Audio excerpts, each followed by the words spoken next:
have My to agree head, with that part. my head hurts. Well, yes, after a landing like that, I would imagine that it would.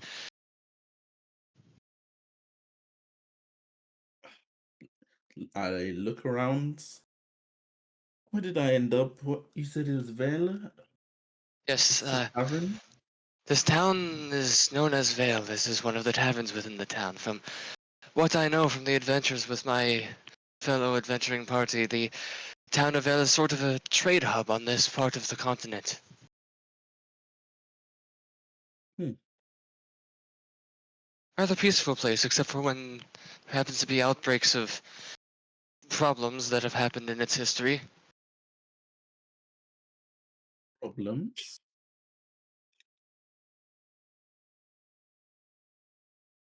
You Well, tell. yes, for one, as I'm not particularly versed on the history of the town, but I do remember few years back, maybe even just a couple, there was an incident in which an entire magic shop was found missing, as well as the one who owned it. Uh, there was also recent issues with the Hunger's cult appearing within city borders, specifically one of their leaders, and of course there was the incident where they had documented that they found cultists under the city as well. Cultists, they're always so bothersome. Yes, Anyway, he kind of he kind of shivers as he's agreeing with that. Like it's clear that he doesn't much enjoy the topic of cults. I just uh, stubbed my toe. oh, I should introduce myself. Holds out her hand. Evilia Krezek Juno II. A pleasure. Aylar kind of hesitates for a moment before like he puts his hand up but doesn't reach out, and then just for a moment he does, gives a quick handshake, and then sits back and he looks up the stairs and he's like, I wonder where the rest of my party is. But not my party, we're all a group, but I'm sure that they would love to meet the both of you.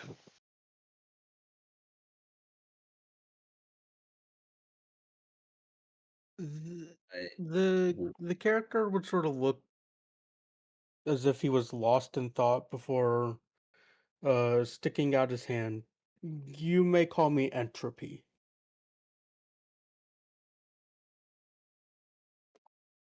He kind of gives a nod, and he'll shake your hand, and then he'll be like, well, I realize now I haven't introduced myself. I'm a bit out of place. I am Phalar. They call me Phalar Devisio. My party members just prefer to be my first name. I do hope that my appearance does not offset you.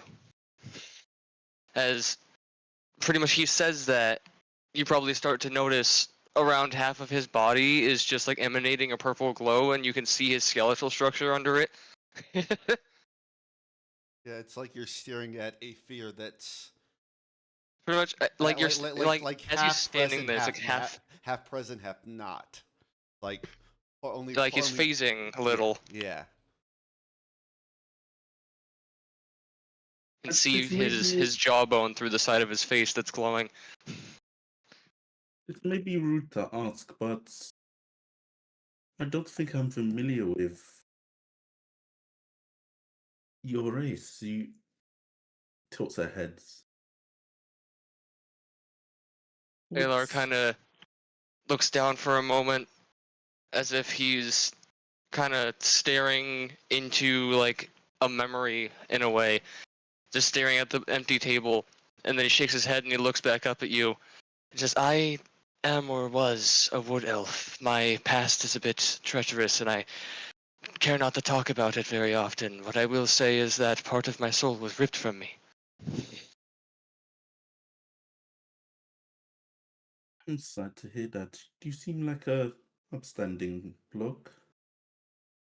I do try my best to make up for what I've done in my past. Meanwhile, as we shift over to the graveyard, Klaus, almost it's like having spent a night after what's everything that's just transpired, say probably the previous morning, finally kind of come to kind of part grass, kind of now like half sticking your face, rule. Your vision now just still very blurry. You just have this terrible headache.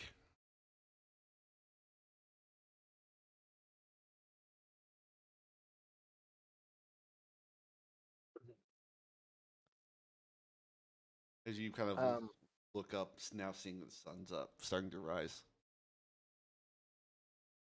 I would move my hand in front of my face, trying to block out the bright sun in my eyes and get myself up off the ground. Shake off the grass and dew off of me. Get my belongings and start making my way back to the tavern so I can get a shower or a bath and some food and more drink. All right.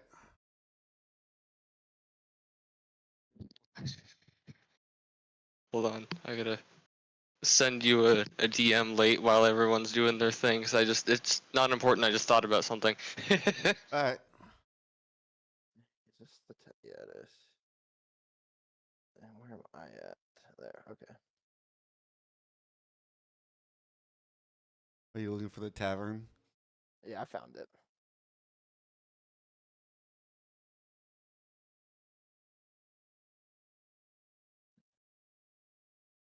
I'd come still hungover. I'd come stumbling in through the front door.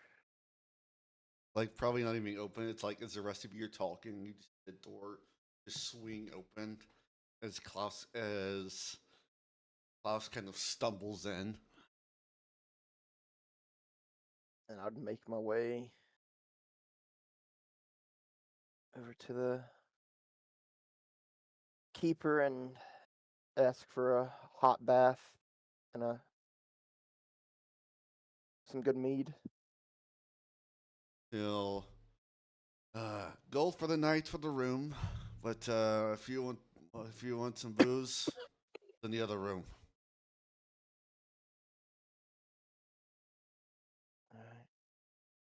I would tell him just to start a tab, and I'll pay him once I'm done staying here. He'll nod. And then I would. Turn Phalar sees you and kind of waves you over a little bit. As he's stumbling his way over to go get more drink before his bath, he would notice you waving and make his way over. And you'd kind of like the two new people, you would immediately notice Phalar goes from like this kind of cautious shoulders, tightened stance to like just casual the moment that Klaus approaches. And he just goes, Klaus, it's nice to see you.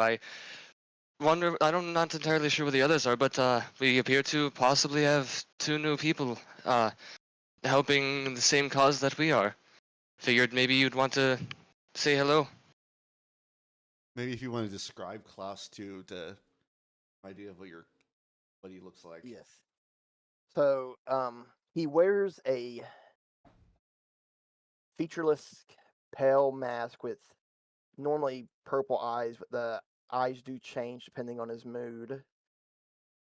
He's 6'2", and he seems pretty masculine for a practicer of the magic arts.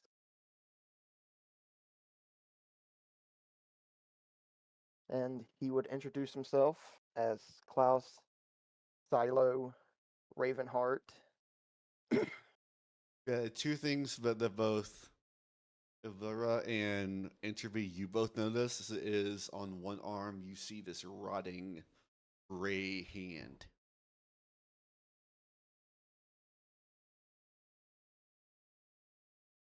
Where a normal hand should be.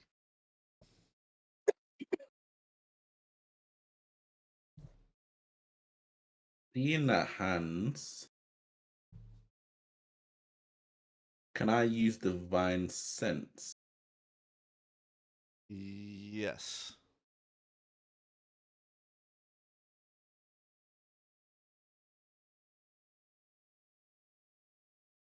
As you focus,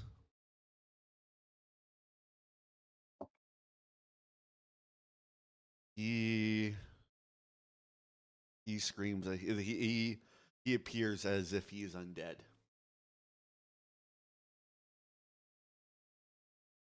Her eyes glow a purple light as she squints at you for a second, and they go back to white.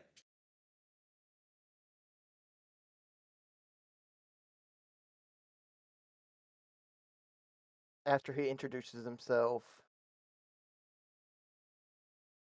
he would say, I don't care if 200 join us for this. All that matters to me right now is a good drink.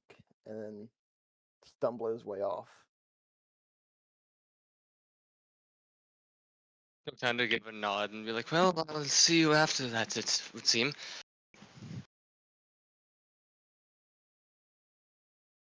Did Entropy want to say anything before he walked off? Uh, he would just be looking at the hand, trying to make it not visible that that's what he was doing, but it's very obvious it is. Okay. Just gawking at the hand. Like, that's weird.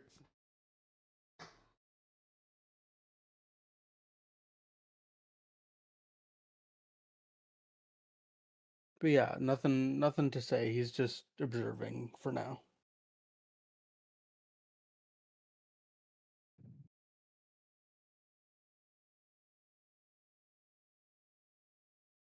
All right.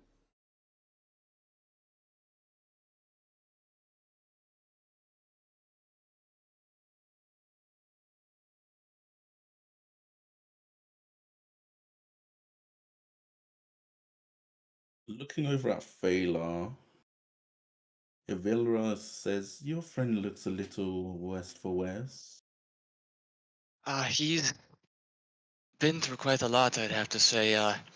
He's been in this kind of fight for much longer than I have. In fact, kind of, in a way, has to do with how I am the way I am now, but that's a story for another time. Point being, you're not wrong, but he still continues forward. I mean, he does have 1 point. A good drink could be quite good.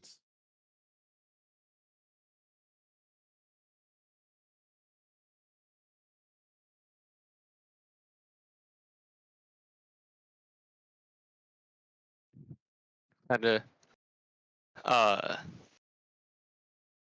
what he'll do is he'll take, the flask off of his belt and then, like, pop it open, and then he just kind of, do either of you drink, just out of curiosity?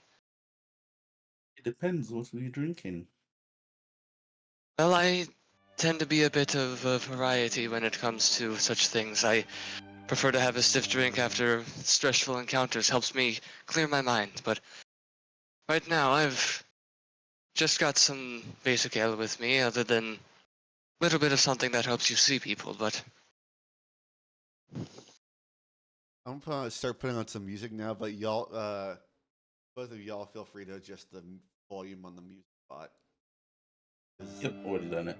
Okay, yeah, because I have no control over that. Yeah, I, I see a message late. I've got mine turned down on the music bot just because, it for some reason through mobile, bots playing audio messes with the ability to hear people. Like, it makes them quieter because it prioritizes the bot. Yeah. Okay. I'm just gonna say it out loud as well because then I kind of want to add the suspension to both of our new party members here. I sent a message to Late a few minutes ago that said it's gonna be quite the thing when you both meet Alatia for the first time. That'll be fun.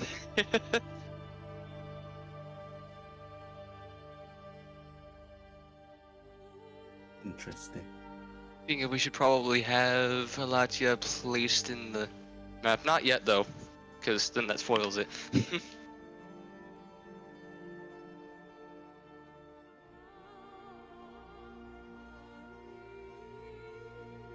I typically don't drink. It's only the strong stuff that really has an effect. Ah, yes, of course, I understand that fully.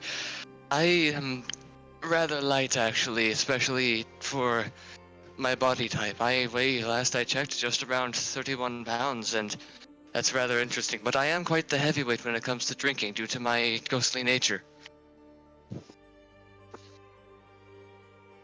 Haven't had a drink in a while. May I? Oh, yes, of course. And he's gonna hold the flask out to you. It's just he keeps a flask on him that's just like always, just like a decently strong kind of amber ale. Usually refills it at different taverns and stuff, but he does have another flask that has where he usually keeps like, special drinks and stuff. Scale to 1 to 10. How bad is it? Is it good quality or? I'd say it's probably decent, like kind of what you'd call like mid-shelf, probably. Yeah, Like it's okay, cool. it's not like watered down or anything, but it's also not like premium because, you know. Klaus, as you're ordering a drink and kind of the mood you've been in, you keep looking over at this guy at this table. Something about him just rubs you the wrong way. It's I don't know. You just feel like he's just staring at you for something.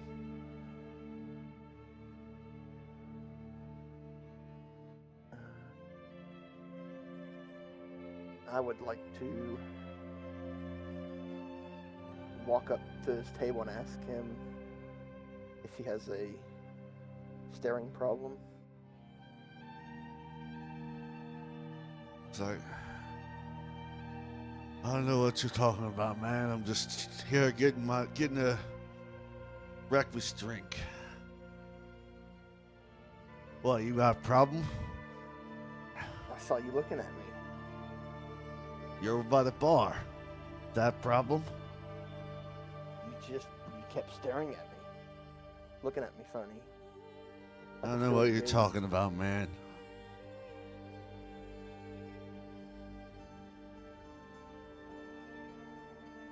You don't know what I'm talking about. Maybe this could help refresh your memory. And he would flip the table over.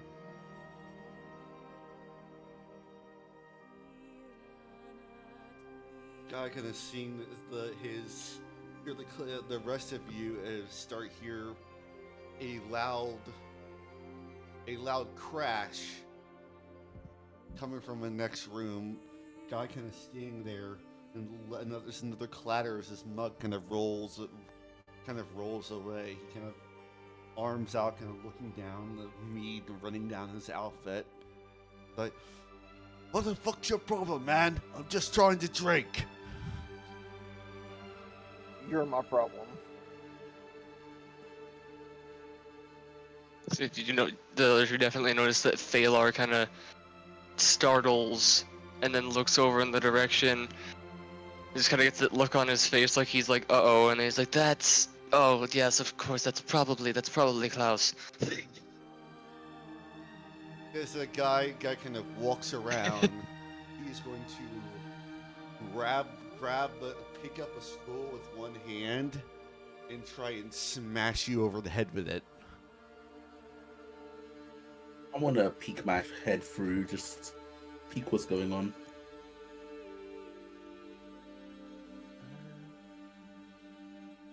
It's a 19 to hit. Yeah. There's still, I'll say, take 2 points of bludgeoning damage that you just smashes you over the head with it.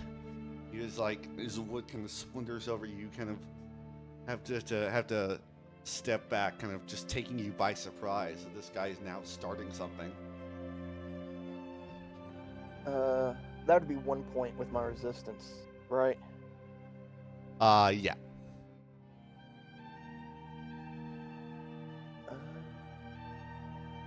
Seeing that, and as I shake off the blow, I want to grab my own bar stool and swing it at him. All right, so we'll just make this a strength check. All right.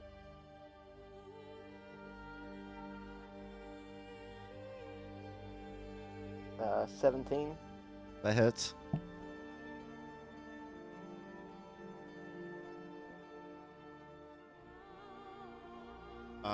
Roll a d6, and that'll be damage. All right.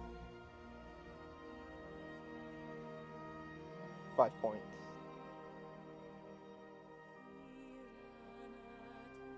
It kind of, as it kind of splinters away, he kind of stumbles back a little bit, and as he kind of pushes off some like a part of the broken table, kind of stands up and is just a big swing at you.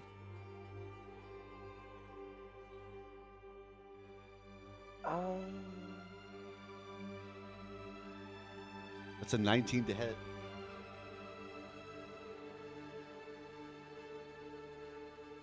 I want to use my reacts. No. Yeah, I'll take the hit.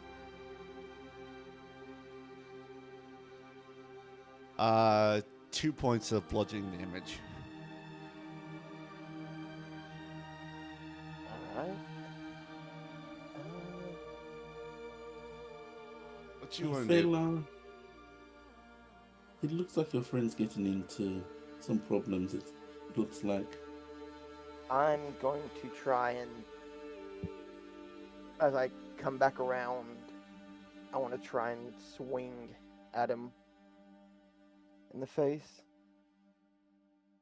Okay, roll an unarmed strike. 18 to hit. That hits. Damage. What is it? Just ignore that.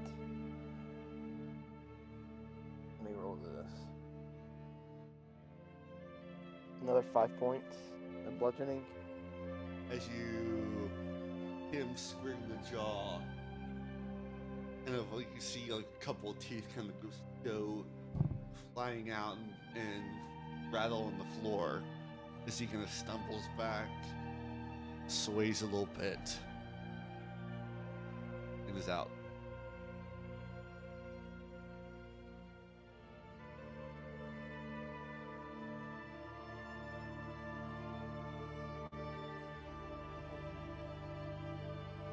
Not dead, he's just out cold.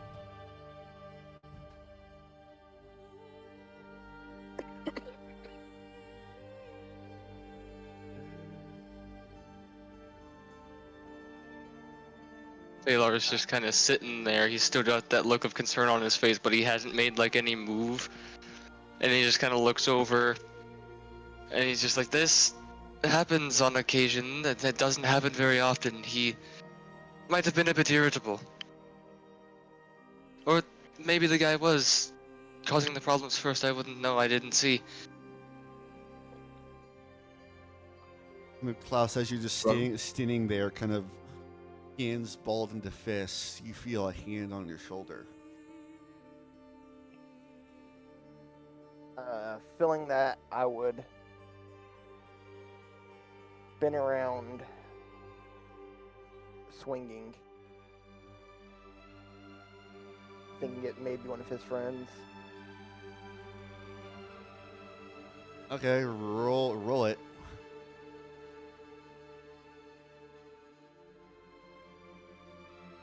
$21 to hit. Pretty sure that hits her. It's Ophelia. Sorry. Oh no. Can I miss? She'll use her reaction or parry reaction. You just see, you see like it's almost at this point that you see now her like her full speed as a vampire as she just like ducks out, like almost ducks out of the way and just catches your fist.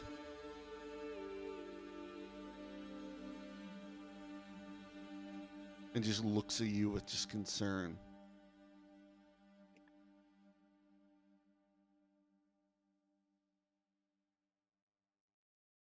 I would tell her I'm sorry and tell her I have to go right now and just walk off to the bath.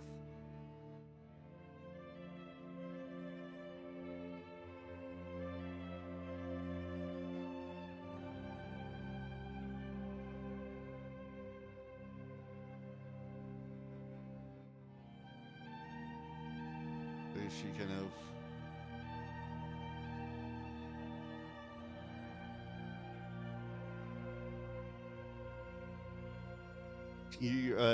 Baylor, you'll see Tyr kind of give you a look with kind of gives you this moment of give him some space. Yes, I can see that. He just kind of nods.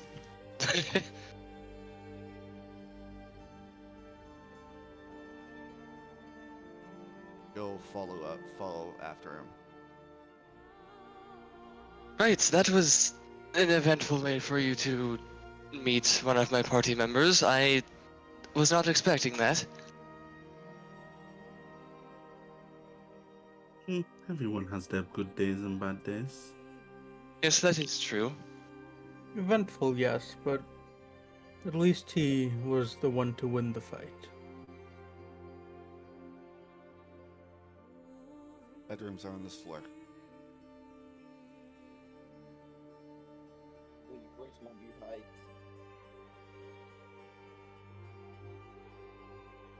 I think.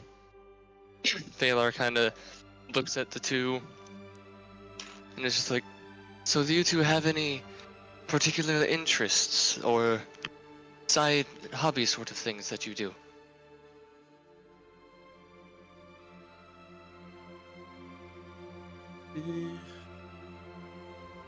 You know, what No, maybe your skills outside of fighting.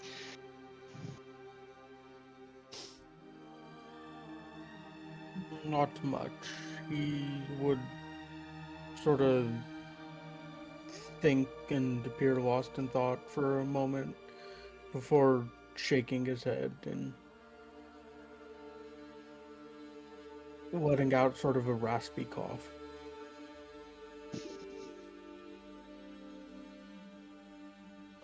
I mean, I'm quite adept at the harp. Ah, it is a rather interesting one. And getting a little bit involved in the family business, but not fully involved. They're kind of. I more recently at least, have been looking a bit into alchemical and brewery regents, as was inspired by my liking of alcohol and one of our traveling companions. Got a bit of a lab set up. It's actually in my bag at the moment. He kind of chuckles a little bit at the idea of that.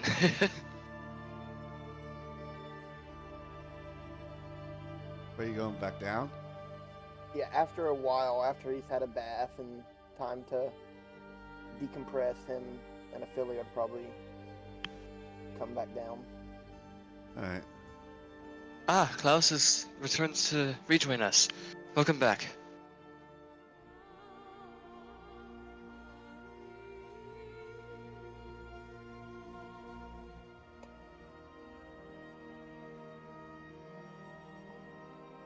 He would walk up and he'd ask, I did not catch your names earlier.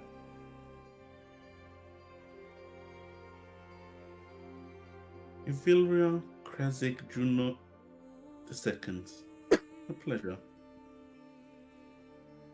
Ophelia sticks out her hand to you, Avora, saying, Lady Ophelia Dustveil.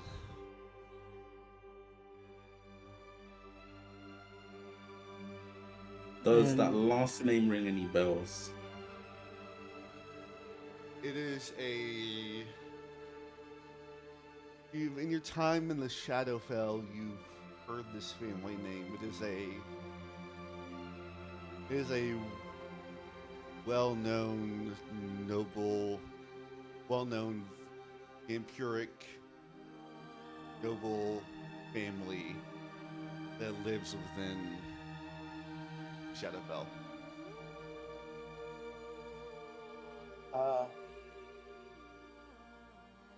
Klaus would reach out and shake her hand, and as he shakes it, he would do what is common among nobles and the wealthy, and he would take his mask off and kiss her on the hand, saying, "Pleased to meet you."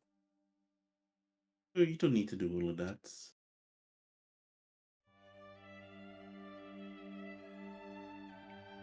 Looking a little shy.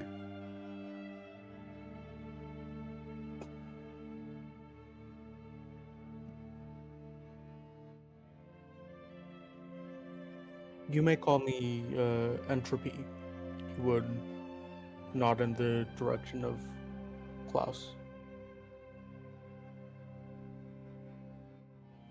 Now, two things. Would they notice when my mask is off? My eye, and then would anything happen with my tattoo on my chest? Your eyes. I mean, your eyes kind of stand out. But it depends. It depends on how well is your tattoo covered. It's out in the open, like the photo I just dropped in general. That's how Klaus looks. Yeah, you would notice his blood red eyes and you would see the tattoo. It looks like a skull on his chest. You'd also see that a lot of his features are a little paler, a lot closer to Lady Ophelia, but not quite there. Check DMs really quickly, please. All right.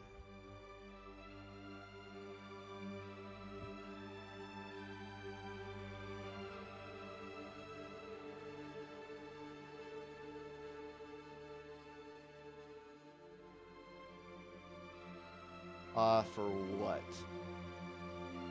When I did the Divine Sense originally. Yeah, it was more necrotic. Okay, cool. That's an interesting tattoo you have there.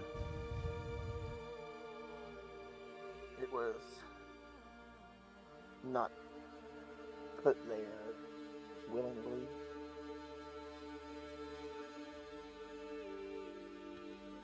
I'm sorry to hear that. Entropy, make me a religion check. You two, All right.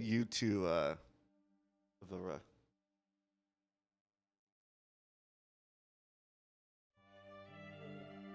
Why can I not see anything about this? Whoa, this shit's lagging for me.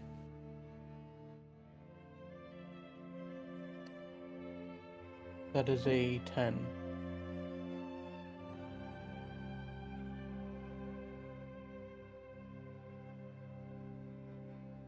If 14. it is okay with you, could I use one of my abilities to roll a d6 and add it to the roll? Yeah. Okay. Oh, Would that they also reminds me. notice one of the eyes, or the left eye, I think it is, or the right, I don't know which eye it is more, the pupil is more cat-like? Your normal eye is red, but I think his eye is purple. Yeah, Yeah. it's like Yeah. purple, and then it's got like the Cat-like. Ursat's eye thing going on where it's got gold accents in it. Yeah, and it's cat-like. Yeah.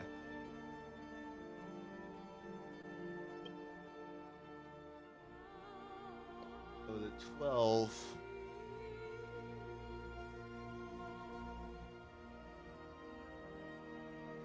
Alright, I will.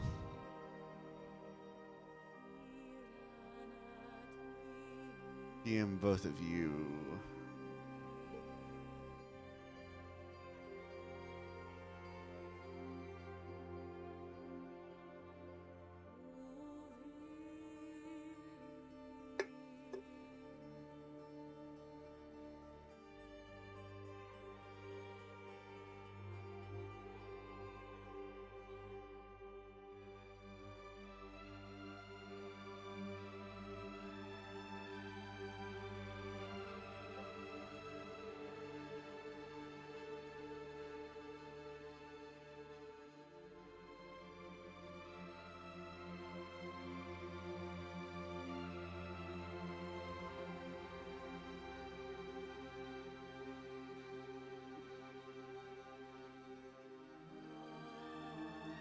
Hey, rolling reminds me I need to roll my diviners. Yeah, you're gonna have to keep track of that because I can't. Oh no, don't worry, I won't. Or I will, I mean. Not I won't Andrew. make you keep track of that. I can just put the 3 numbers into the note of the item and change it at whatever.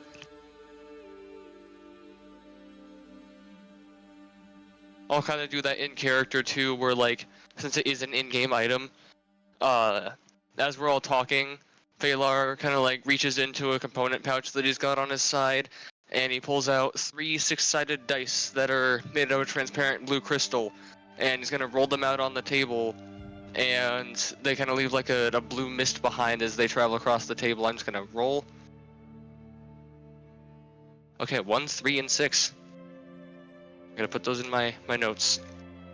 Kind of looks at the dice, gives a nod, and then he's gonna pick them back up and put them back in the bag.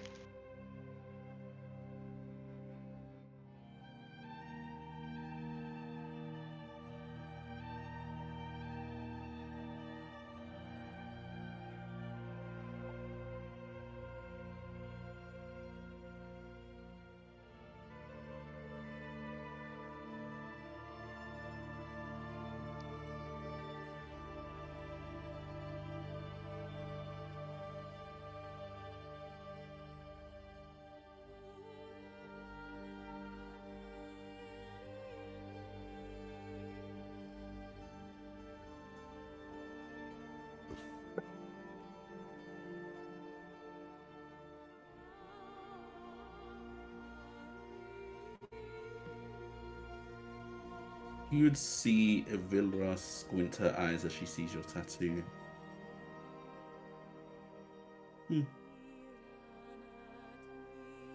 So, what do you guys do around here for fun?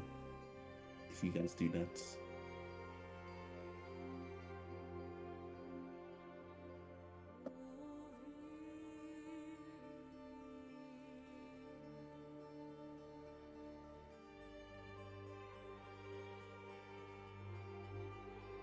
Well, above a table, you still have to turn in that one quest that you finished in the ballroom.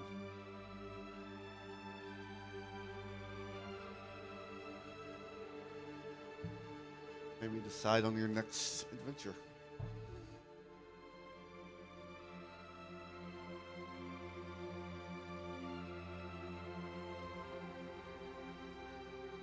Not everybody talk at once. I did not realize my mic was muted. I was talking that whole time.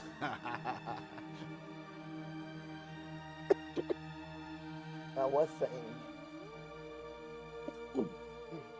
that we do not have time for leisurely activities often, but I know there is a fight pit here. If you want to try your hand at that, there's also quite a few nice restaurants in town.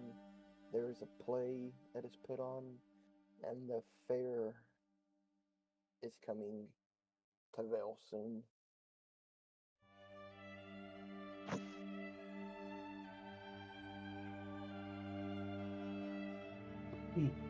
Interesting. Still slightly squinting at Klaus now. All things considered, a fight arena of some description could be an interesting way to display each other's skills to one another so that we can better enter combat if it is ever faced, knowing what each other are capable of. Would Klaus notice her squinting at him, Yes, staring at him? she's making it apparent. He would look at her and ask if there's just something the matter, if there's anything he could help her with. That tattoo you have, you said it was involuntary, correct? Yes.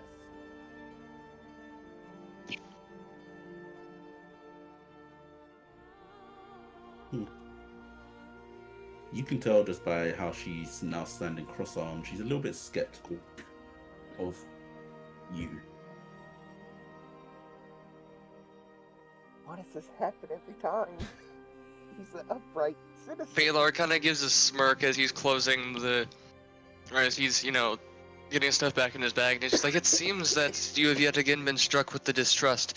He kind of looks over at the two new members. He's like, this isn't the first time that this has happened to him. It seems to be a common thing for him to be untrusted.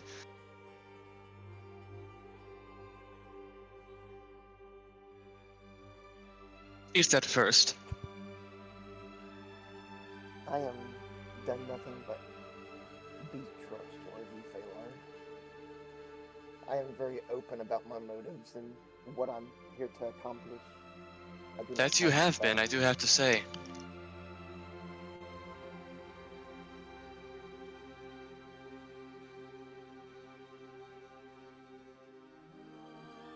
After what happened by the bar, I could see why some people would be a bit more cautious around you, but I don't see why anyone must be outwardly distrustworthy. When you've seen the things I've seen, you get a little bit cautious. Baylor kind of puts a finger up in like the, I'm gonna chime in kind of motion. It's like, on that note, should probably warn you, so that it does not surprise you if you ever see me do it. I have dabbled in a bit of the sketchier areas of arcane arts, but I use them solely for the express purpose of good. Klaus would respond to her, and if you had seen the things I have, you would know. You do not have time to be cautious. You must always act.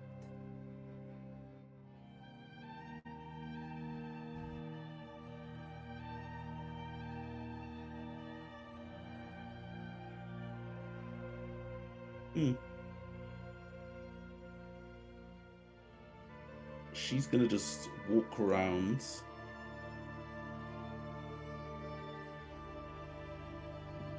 and in a quick succession puts her greatsword coming out of literally nowhere straight to your neck.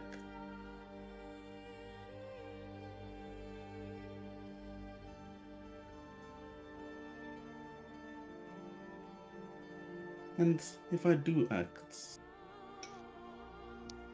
you do seem like a good person, but I'm still hesitant of you.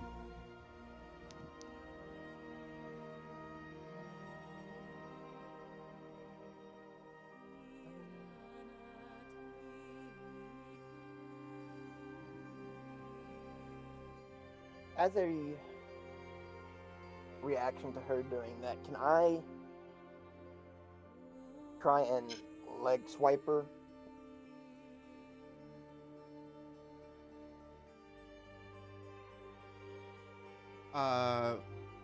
Make a athletics and Avira make a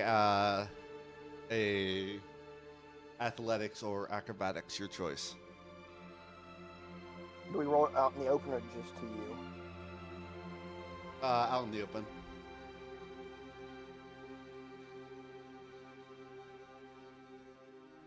Uh, 24.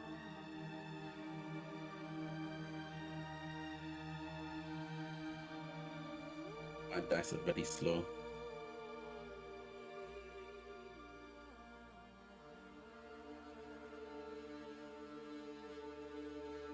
$18.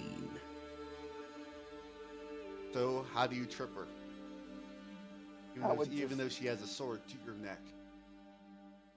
I would take my left leg and knock her feet out from under her. And then reach my hand out to offer to pick her back up, saying, then be prepared to act in a moment's notice.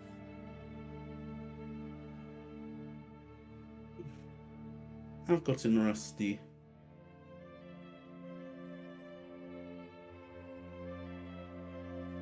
I don't take the hand and I just get back up. As the sword disappears.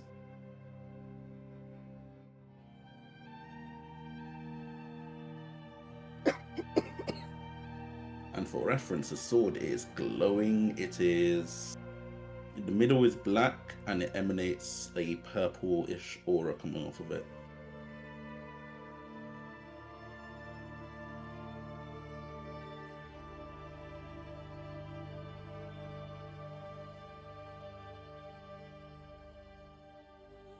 Well, that ended more calmly than I would have thought. For the better as well. I'm sure the both of my party member and you, and he kind of gives a nod over to Ivira, and he's like, I'm sure the both of you can do some wondrous things if you are threatened, and I'd rather not have that happen in the middle of the tavern, much less with people that we just met.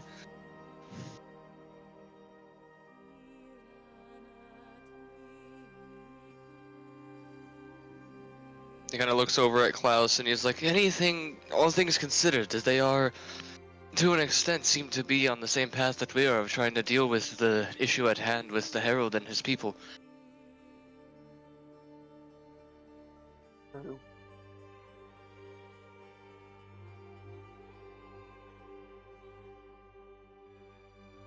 Would they... would either one of them be caught off guard by how to word it? How strong, or not, I guess how athletic someone who seems like they spend most of their time in books is? So pretty much, were either of you surprised by the fact that our wizard is strong?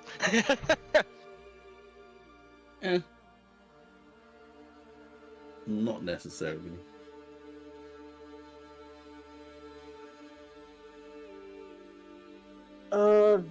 When first meeting them, slightly, but not like right now.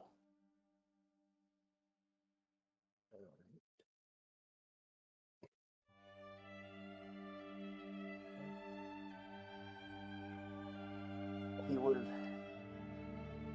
mention to the group that we have some info to turn in at the Adventurers Guild, and I believe they have other jobs there for us to pick up. So we should get going. Oh yes, of course. We do have a bit of work that needs done. If you two would like to come along, you're more than welcome.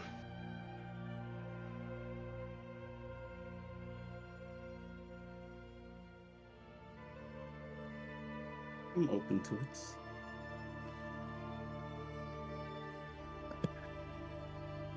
Very well. If that is what we must do to further our path.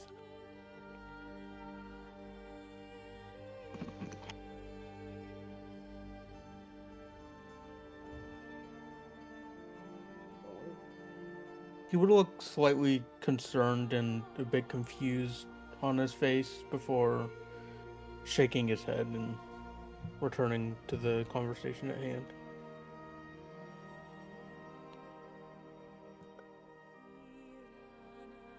I don't know anything about the new map, so I don't know where we're going. This way. Nope, wrong way. Oh, is it not just going right in front of us? Right, this one? It's literally. Hold on. It's the one directly in front. As soon as I walk out, right? Nope. Uh, Here is the. Yeah, Yeah, there. that's where I was walking. I didn't think there was a door in the back of it. No, it's only one Where the- entrance end. Yeah.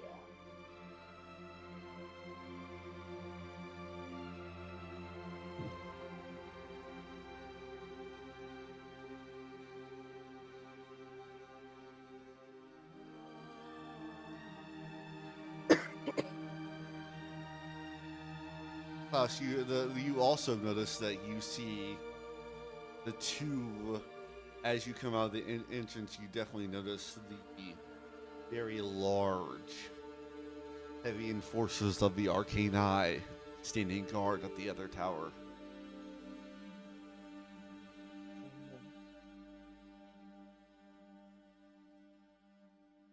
I would just try to ignore them the best I can. All right.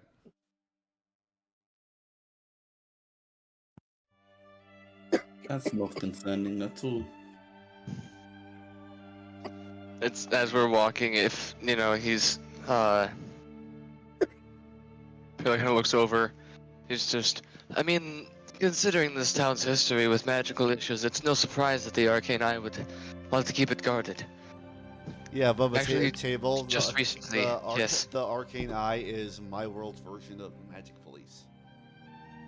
Yeah, they're pretty much like the special investigations unit for magical occurrences, and those big guys are like their bruisers, and they've been showing up all over Vale recently because of various things happening. Just one incident after the other that the guards can't keep up with. They're specifically designed to battle and capture spellcasters. So that's Sentinels, but Yeah. Yeah.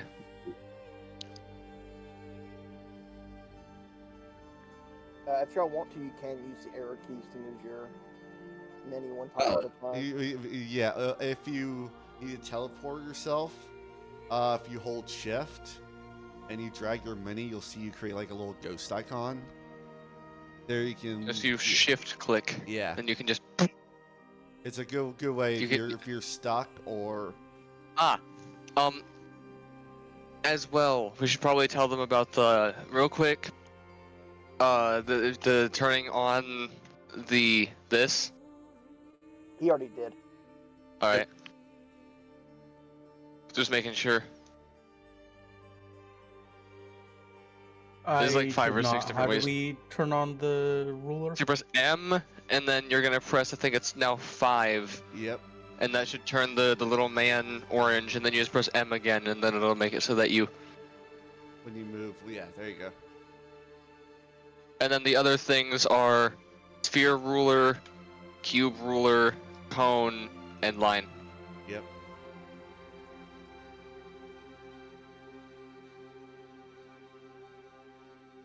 if I'm doing like a ranged attack, does it show up for anyone? Like, so it's not like shit tons of rulers everywhere.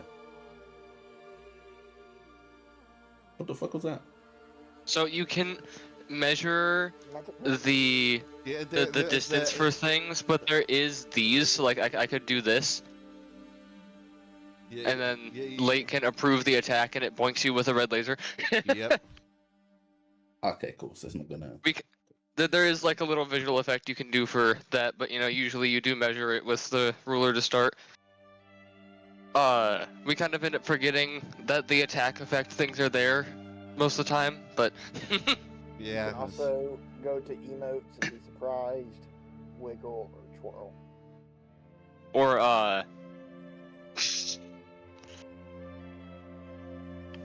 You can enable a torch if you have a torch. yeah, you That's can all see by your stats right-clicking in on. there, but You get that way by right-clicking on your mini.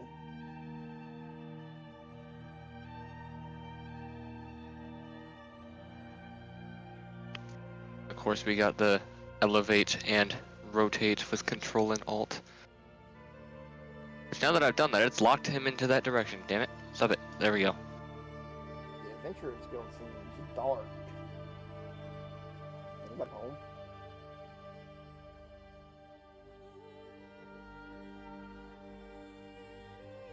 There's a guard and a person sitting at a desk, kind of looking over paperwork. Can I help you? Yes, we're here to see Mateo and the Guildmaster. All right, go upstairs. You should see him. Last room.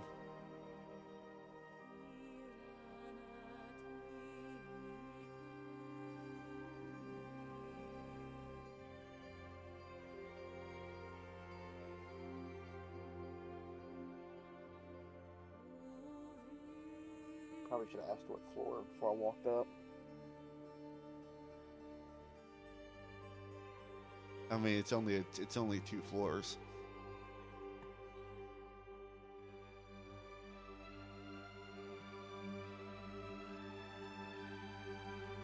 Just gonna shift click and then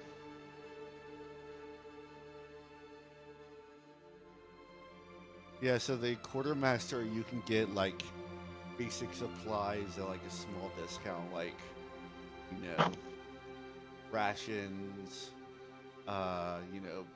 explorers packs, survival packs, odds and ends.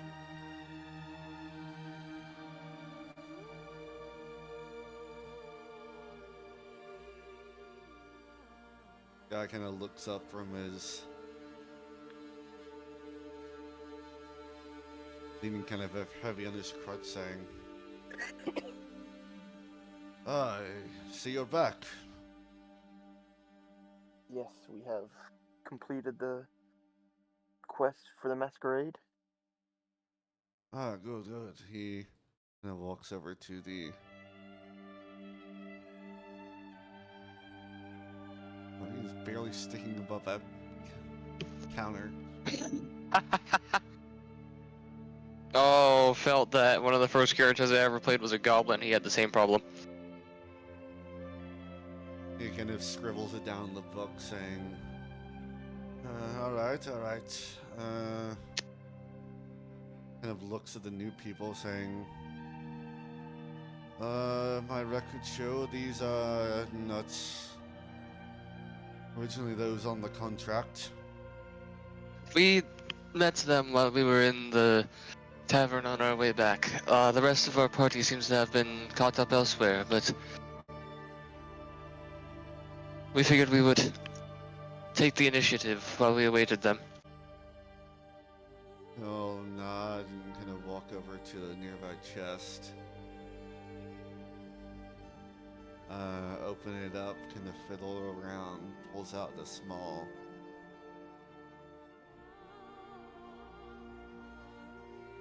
small pouch and a couple of vials.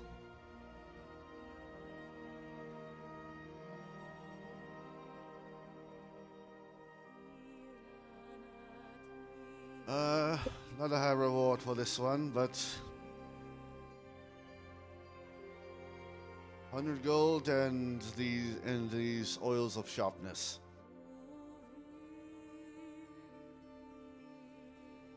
$100 gold. 150. 150.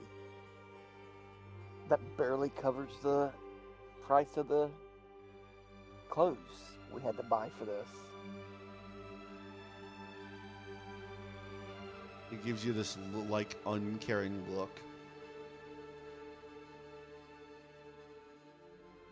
Well, this is on the contract. Take it or leave it.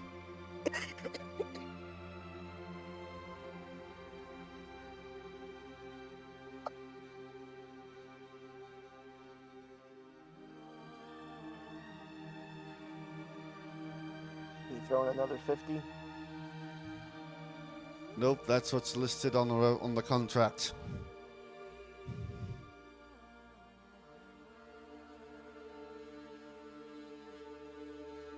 Seems rather stern on his decision, Klaus.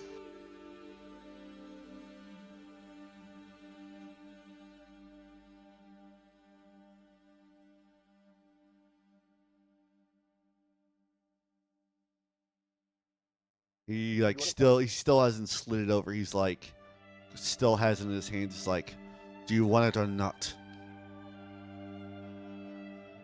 I would ask Phalar if he wanted to come get it. He'll kind of step forward, and then he'll kind of nod, and then say, I mean, I'd rather not leave him hanging and waiting, so I suppose so. Alright, he'll slide the stuff over to you. Klaus And would then he'll- turn. Oh, sorry, go ahead. He'll nod at the quartermaster without another word, and he just steps back over, kind of looking over the items and everything, or looking over the files. Klaus would look at our two new party members and tell them, since y'all are new to the group, we'll let y'all decide where we go next and what we do.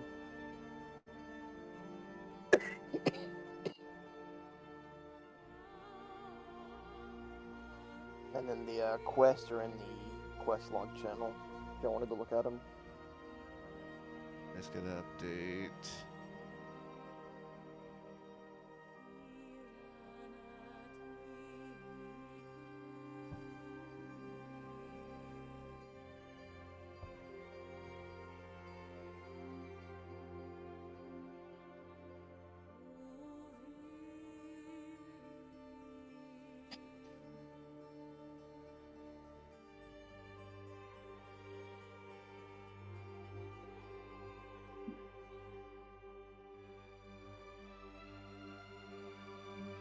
The description of one of them, the vanishing caravan. If you're open to suggestions.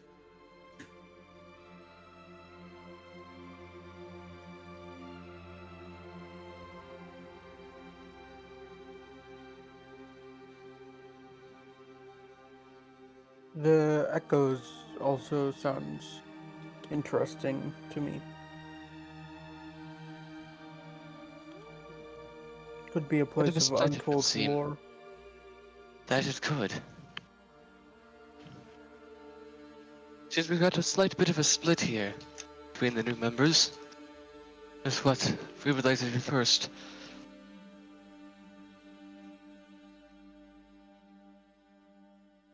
How about they flip a coin for it? And we'll go with whoever wins the coin flip.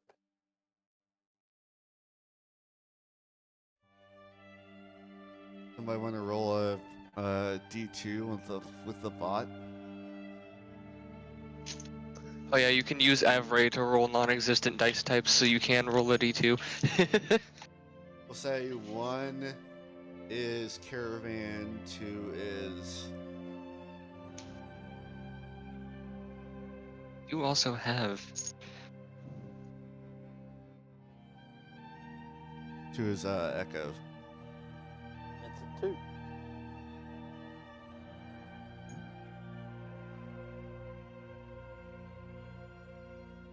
The I decided to flip a physical coin that I have with the Bardic Inspiration icon on it, and it also landed on 2. he'll kind of look at you saying, so what contract will you be taking next?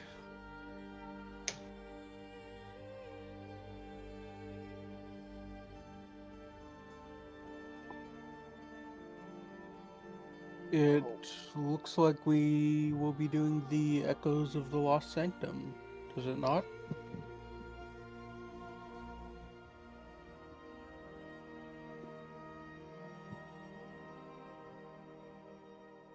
Guildmaster kind of looks to all of you for confirmation. Taylor gives a nod. you won the coin flipping. Entropy, it's your decision. Echoes of the Lost Sanctum it is.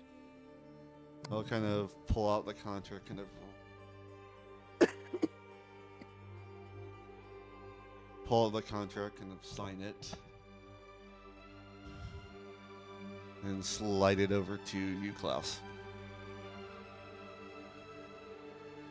I'll pick it up and look at it.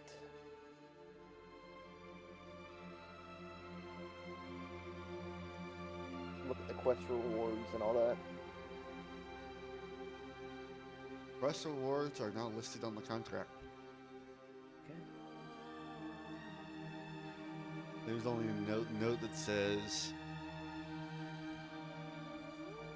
rewards are given upon successful completion of contract.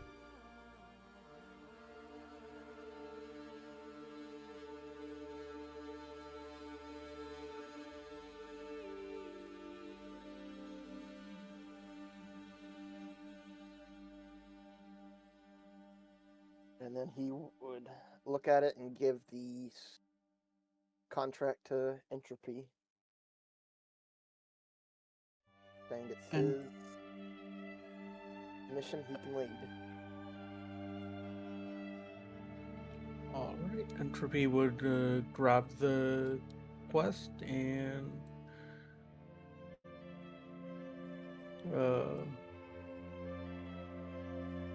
begin to head out.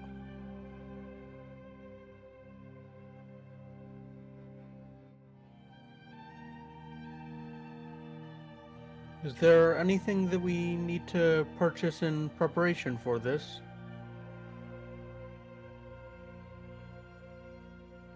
I believe that I am Klaus, check your DMs. quite set at the moment. Yes, as everybody else starts to leave, I want to look at that. That's in my pocket.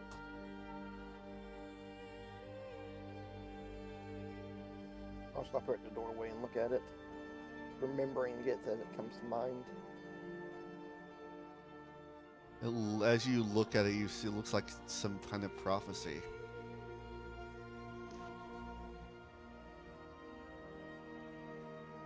And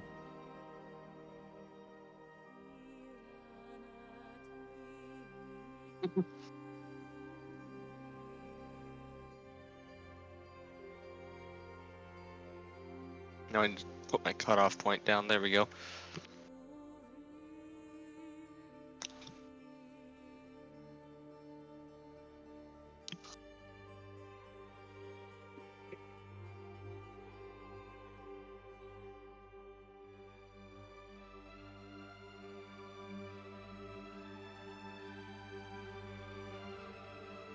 Interesting.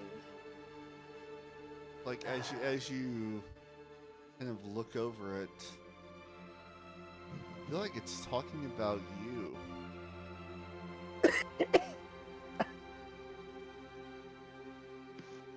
Yes, he would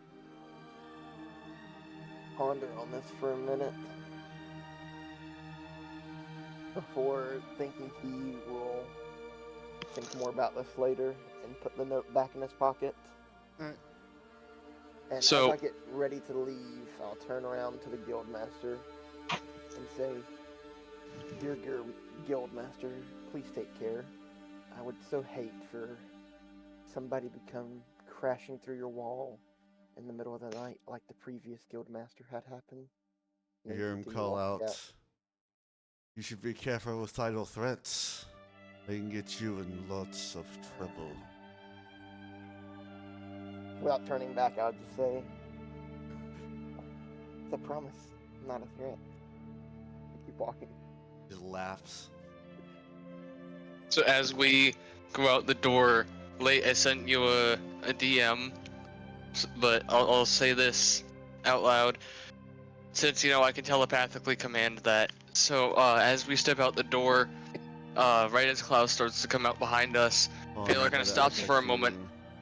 Yeah, Taylor kind of stops for a moment, and he looks around and he goes, that reminds me, one moment. And then he's just kind of looking into the distance down the road, as if he's waiting for something. It's like you see him look into the distance before you hear a loud boom, boom, boom, boom, boom, kind of moving at a quicker pace before you see this large stone creature come moving into view. Just stands at the corner and waits. And he kind of waves, and as he waves, Alatia makes way through, sidesteps through the gate, and then comes and stands idly in front of Thalar, and then he looks at the two new party members and goes, "This is Alatia, my shield guardian. I thought that something was missing."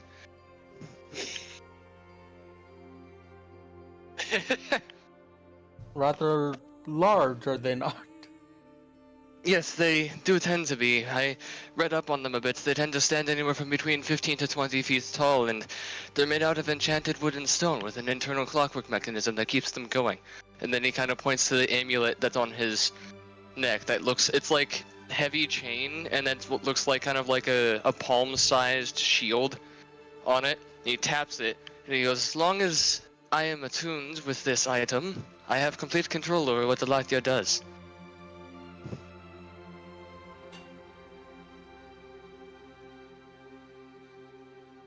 Will has been quite helpful to protect my party members as well as deal with a few threats here and there. Figured it would be best to get you acquainted before we headed out.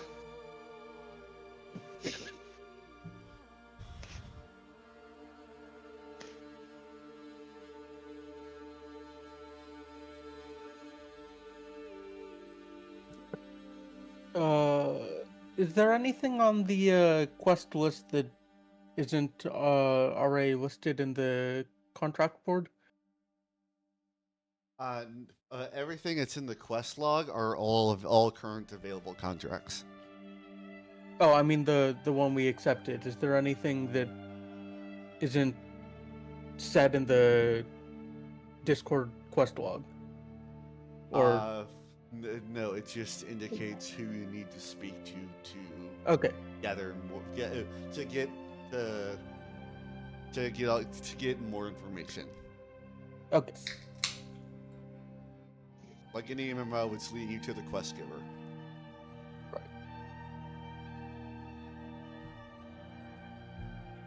Well, this quest says we need to speak to an archivist at the Hall of Lore.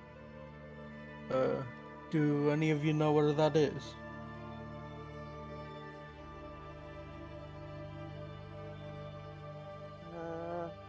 I believe I've stopped there a couple of times. Klaus?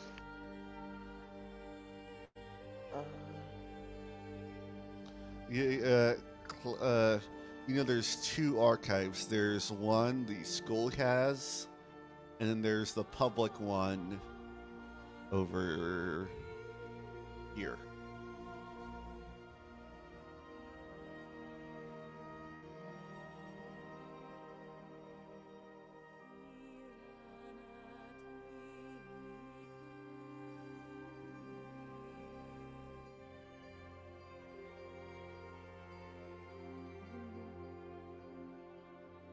Klaus would say we should probably head to the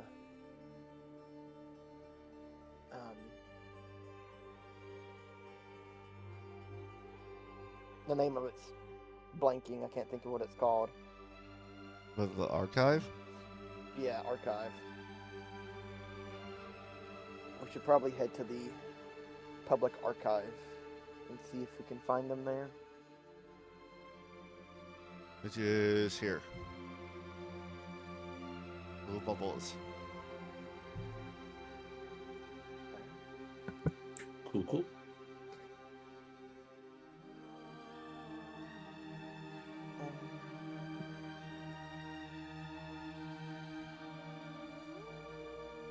keep forgetting that we can ping. Yep. Press T. Yeah, I don't know if you two know that. If the two most common ways in Tailspire to show someone where something is either you get the bubble measurement and then you just make it really big, or you press T and then. Yeah, you can spam.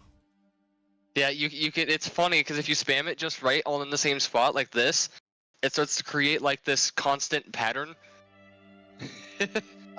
After answering Entropy, Klaus would mumble under his breath something in Sylvan.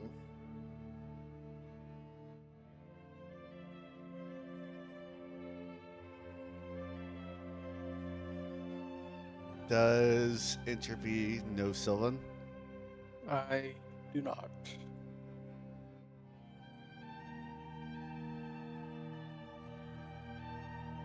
Does anyone know Sylvan? I remember we had ruled that like Phalar knows vague bits of Sylvan and, you know, chunks of Elvish, but he can't speak them. Because he know was Elvish. formerly a wood elf.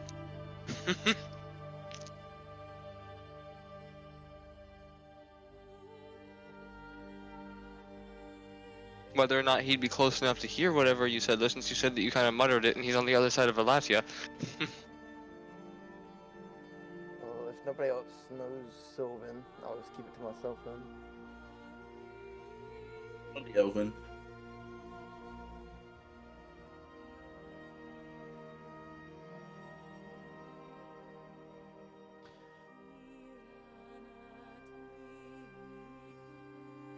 Yeah, I treat Sylvan like kind of like it's like kind of like Latin. It's one of the more forgotten languages.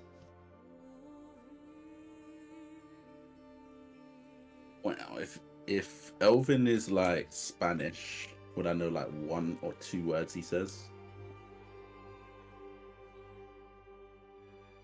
I mean, yeah, because Sylvan is technically related to Elvish. Sylvan's ancient. Yeah, Sylvan's ancient Elvish. I mean, like Elvish was kind of based off Sylvan in a way. So you probably hear. So you'd probably hear maybe a couple words. I'll leave it up to you, Klaus, on what words he would understand.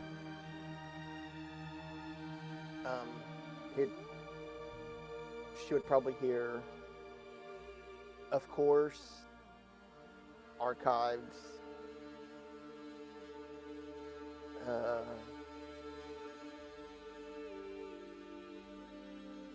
look, and that'd probably be it.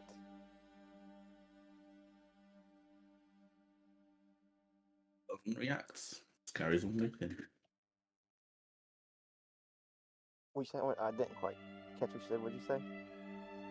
Doesn't react, just carries on walking. Okay.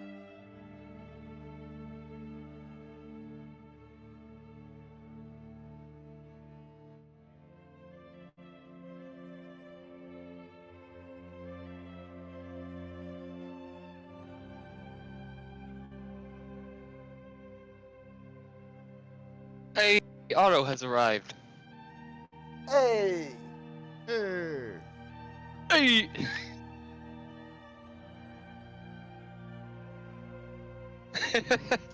Oh.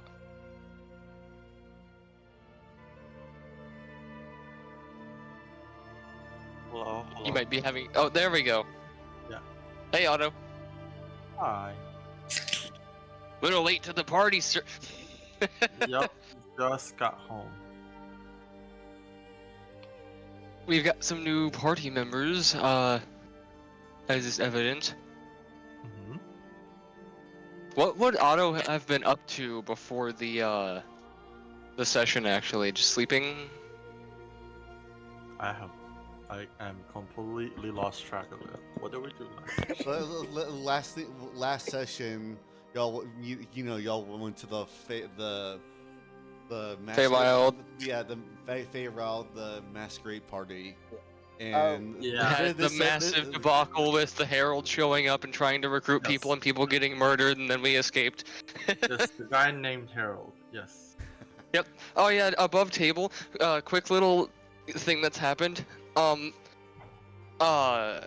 Everyone is aware that in the party that the guy we're trying to go against is named the Herald. However, our friend Otto here rolled bad on his history check, so he thinks it's a guy named Herald. Also, Otto has been resting this whole time because Phalar slipped both of Otto's wrists and almost killed him. Oh yeah, that did happen. Oh yeah. It was consensual. Oh He told me to do it. wow. Well, it was coerced because Miles needed the blood, otherwise he wouldn't give me the item. Don't be putting this back on me. I was just keeping them gloves toasty over the fire for you. Yeah, right. Speaking of blood, Klaus, making another Constitution saving throw. Oh god. Yeah, serves you right for drinking that blood. I haven't drank any more of that blood yet. And yeah, He's still suffering the after effects of the first dose. Yeah, you're still suffering effects from it.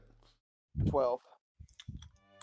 You just feel in that Oh god. that in that back of your mind, it's like it's still there, very subtle. I just need to devour.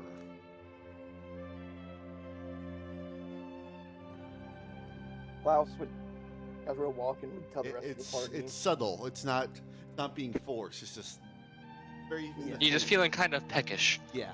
He would tell the rest of them to head to the archives. He's going to go back to the tavern to see if he can get Otto to wake up and join us. I'll say to fast forward. We'll say, just as you are walking into the tavern, that's when you see Otto coming down the stairs.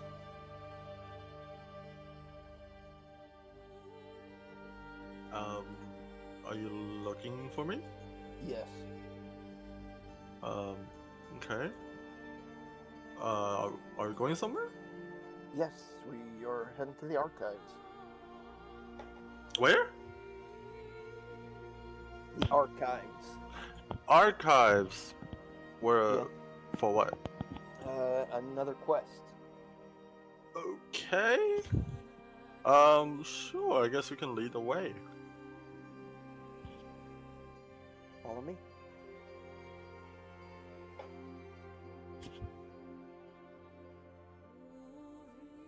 And would make our way to the archives.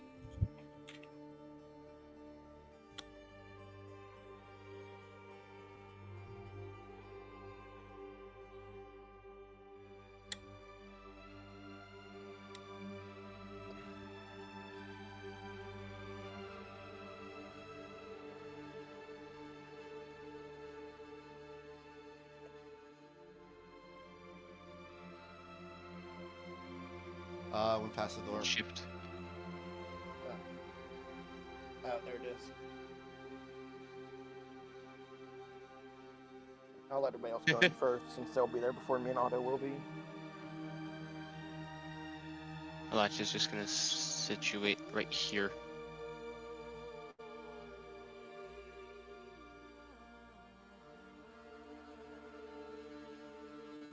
As y'all enter, you see there's this fairly small, kind of scrawny woman, big, thick glasses. You see she's like carrying this like large pile of books. She's barely able to, before she kind of plops it onto the counter before kind of looking over, kind of hearing the door open. Oh, you're here. I don't get visitors very often. May I help you? Do you know where we can find an archivist, Melora Thorn? That's me. We have a quest that we accepted, and it says to find you for more details. What was the quest? I've asked the guild for a lot of help, but Echoes of the Lost Sanctum. It's about the ancient ruin that is emitting strange energy. Oh yes, yes. I've been trying to go there to do some further research. That's there's a set of ruins about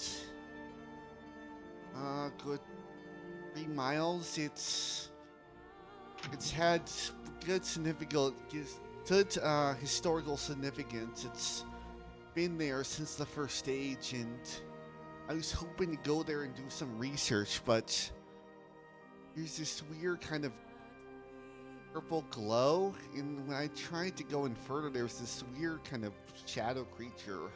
I got real scared, so I ran away. Seems like somebody who's good at fighting should take care of that.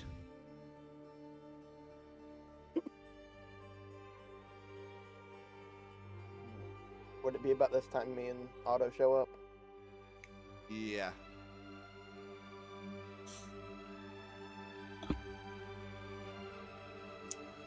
Is it here?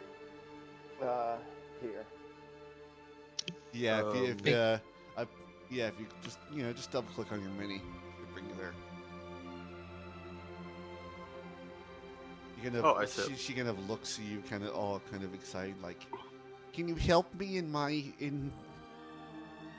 help me so I can do some more research? Sure. I ask Klaus, are we supposed to help her? Kind of I think seeing so. them both show up, Fedor kind of looks over and is like, "Ah, Klaus. Oh, Otto, you've arrived as well. We have some new travel companions. Should probably introduce yourself once we've stepped back out." Sure. Did anyone see Sinch? I have not yet. This day. Little concerning, but I'm sure he's okay. Yeah, I'm sure he is okay.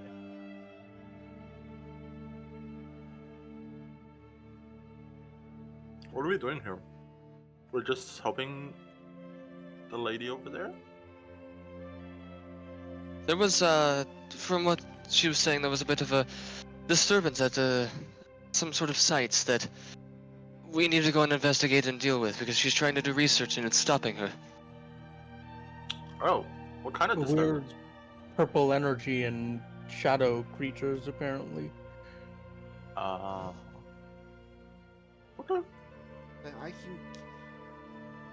I'm here if y'all need more information. What kind of site is this? Like, do you know any background about this place that you're trying to research? It's called Hello Point. It was a fortress from the first age, back when the Empire was still trying to establish itself. I was hoping to find some more documents to kind of categorize more of the first age. A lot of the documents are kind of been lost to time, and that's been the only real lead I've had. But there's big scary things there now, and I don't fight. We can help. Does Otto know anything about first age or anything she's talking about? Make a history check. 16.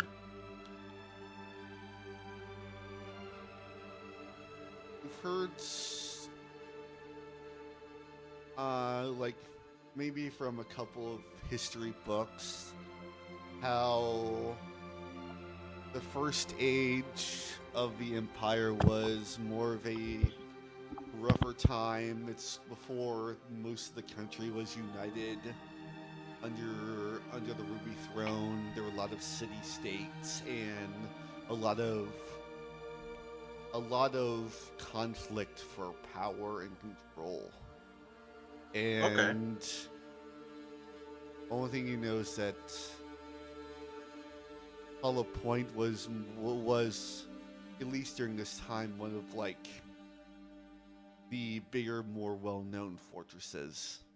at the time I see. before it fell. Okay. Klaus would like to walk up to her and tell her he will try and find whatever research material he can for her and bring back.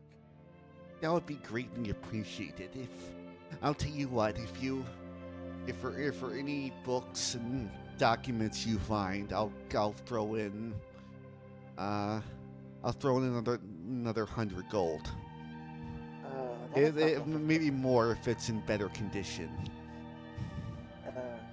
You do not have to do that. That's not necessary. All I would ask in return is you go to dinner with me. Oh my goodness. Klaus is at it again. You see her, like the book she's holding just drop to the floor. And she is just completely beat red. You just see Otto is putting his hand on his forehead. I'm like, oh my goodness, it's happening. Oh, again. maybe it might help her if I take off my mask because she's not looking. I thought you already took it off. I'd put it back on at the bar Okay. after I'd showed them my face. Okay. Maybe that won't make her. You tell like she's just completely flabbergasted, embarrassed. Tell like she's having this moment of I don't know what to do. You just hit on someone who's likely never been hit on before. I would ask her. So I take that as a yes. And she like Curly kind of bends down, picks up all the loose papers and books, and kind of almost just messily kind of puts them on the counter. It's like, you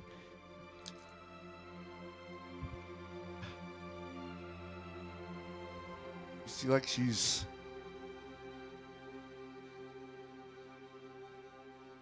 see, she is just at a loss for words. She just has this look of embarrassment, confusion. He would say, you don't have to answer right now. We can discuss more when we come back. She just nods. And he would turn and walk back to the door. As we're Oh, walking. Go back over to Otto. Do you have any There we go. protective document cases we can use to store whatever we find? You see her kind of like have a moment of like shaking her head, kind of now almost trying to like compose herself. She will kind of walk over, kind of reach under the counter and pull out a small chest. Probably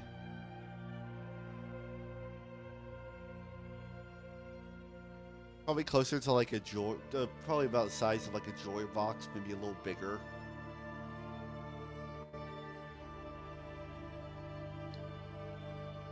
Kind of hands you this, walks over and hands you a, as she hands, so you see it's more like a small lockbox, and she hands you the key too. Thank you very much. I will attempt to return it with whatever we find. She'll nod. She kind of walks off, almost like, oh my god, oh my god, oh my god, oh my god. Like, just walks over to the, now just like blankly staring at the books. Unsure of what to do. As we're prepping to head out, Feylar will kind of chime in and he'll be like, if we need any extra security, I do have an additional way that we can keep items safe once we're traveling back. And he'll kind of look down at the lockbox and put out his hand and be like, if I may demonstrate, it'll only take a moment.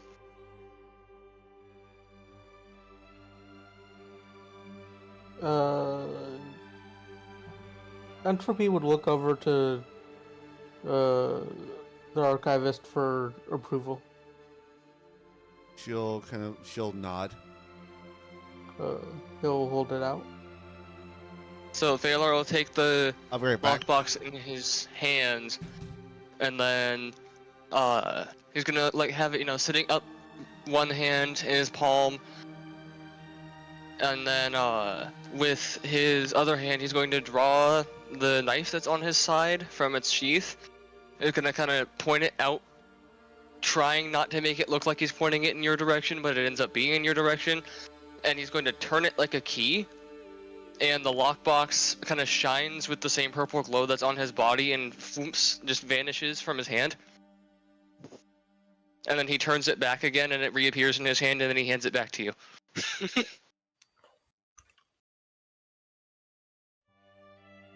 That's some magic. Yes, it's a bit limited, however. It can only function on items that are within a certain size, as I've found, and if I am not actively holding this knife, then it will shunt itself back out into the closest physical space. It's just a bit of something to help hide trinkets. I used to use it to store my alcohol flasks, but I don't need it as much anymore. I don't keep my hand on the knife on my belt as much. He kind of flips it around back in reverse grip, puts it back in his belt. But if we end up needing extra security, that can help, because while in that pocket space, it is untouchable.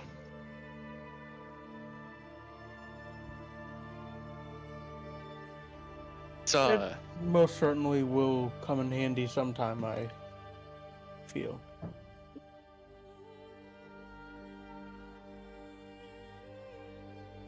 I'm back. special dagger from the... I showed them the pick and pocket. I used it to put the lockbox into the pocket space for a moment. To show them that if we need to, I can put it somewhere like that. Okay. I was just showing them, hey, we have extra security just in case, because while it's in there, it's not able to be touched.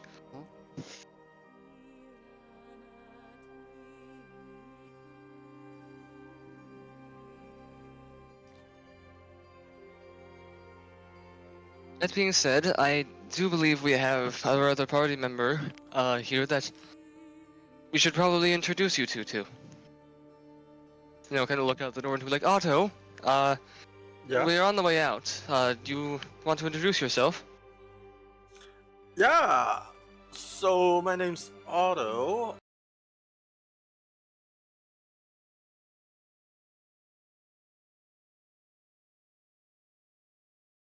What the? Right next to you guys. Oh. It appears that Otto has entered a paradoxical state of being in two places at once, Are you above because us? it's focusing on where we are, but his mini's back in the tavern. Yeah, but it's fine. I put down a new mini. Yeah, I still It would can't appear see to it. not be visible. Maybe I need to like relog in. We But created it's a fine. time paradox. It's fine. My name's Otto, and I am the warlock in the party. And yes, I've been traveling with these two guys, along with another party member for how long has it been? A couple months. Yeah. Wait, what? A couple months. Couple months? Yeah. So, and yeah, we've done some interesting things. Usually fighting cult. As it seems to always lead back to the cult when it comes to what we encounter. We could go off on the most miscellaneous of missions. Oh, hey, my shipments have gone missing. Can you go take care of it? We end up going up there, cultists.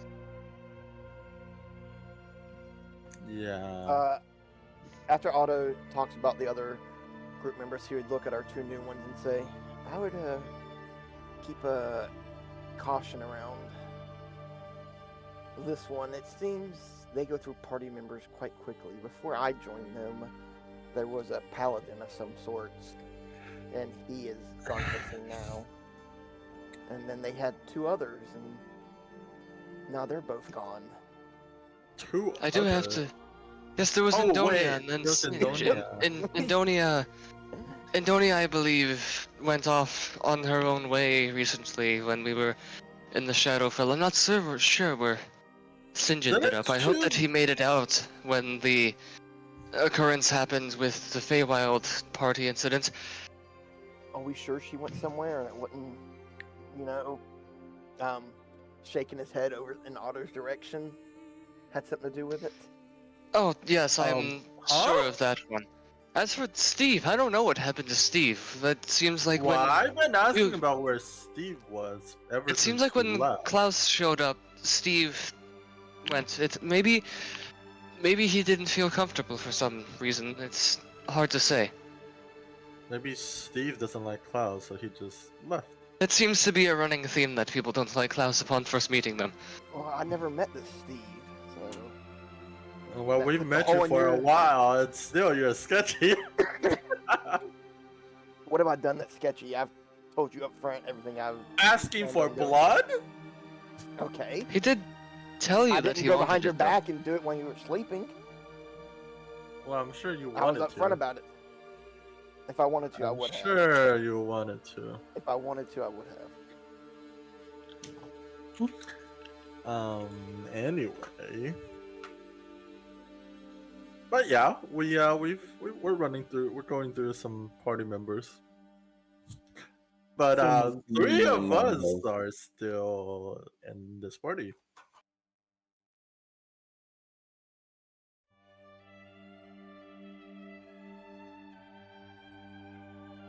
You're definitely you two, selling yourself of not being threatening and a danger.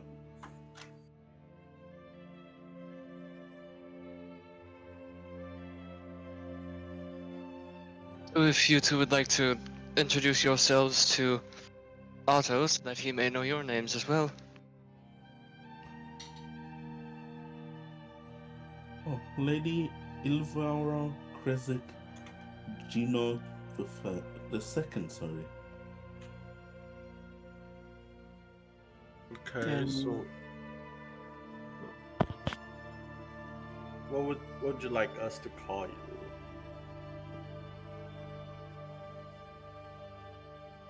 Valvara's fine.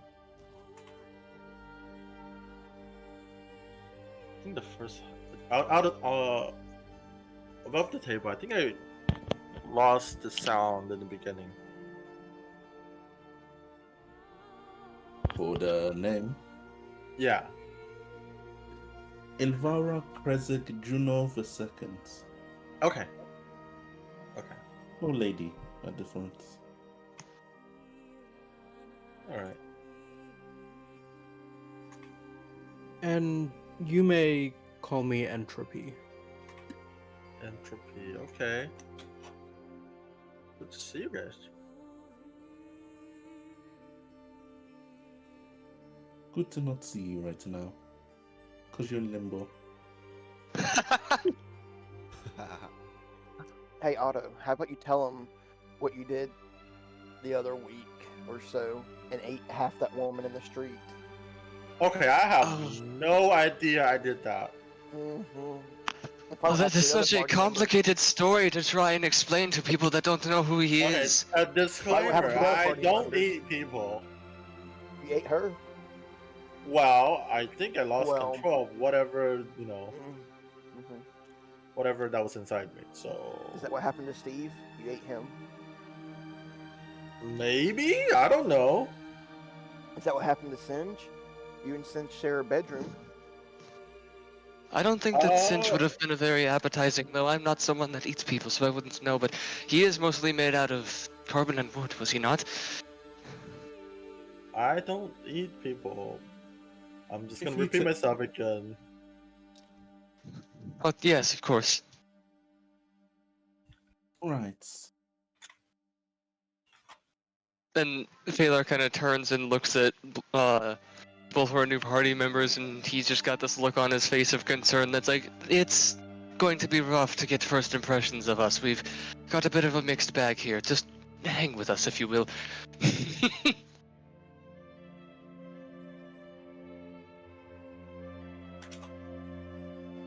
I don't know what you mean, Phalar. I'm an open book. But yes, of course, I don't mean us being vague. I just more mean it may be a bit uncanny, jarring, whatever what you may want to use to certain individuals to first meet a few of us. I myself, I am not fully of this realm. You have dabbled in a few places, I suppose, that some would find questionable, I find fine. And Otto is, well, A cannibal. explanatory. But I wouldn't say that, but I can't deny what we did see. Though it wasn't him, I do suppose. We you still call have to somebody figure a- out what to call. Well, I would call somebody that eats other people a cannibal, but the question is, would you call someone that eats other people due to a possession a cannibal? Yes. So what you mean to tell me is you guys are a spellcaster who didn't skip arm day and leg day, a weird skelly thing, and a cannibal. Yeah. I like to spend as much time in the gym as I I don't do like hitting the the word books. cannibal because I didn't eat anyone. Yes, Were you not that almost is arrested by something the that guard for doing it? we do need to elaborate. That when he did end up having that happen, he did have some kind of something controlling him, and we did bring him to a priest about it who confirmed that. We don't know what Yes. caused it. It was his body, though. Well, say if I'm controlling your body to eat someone, Then are I'd be you a the cannibal. cannibal? Yeah. All right. If it Okay. quacks like a duck, looks like a duck. Okay.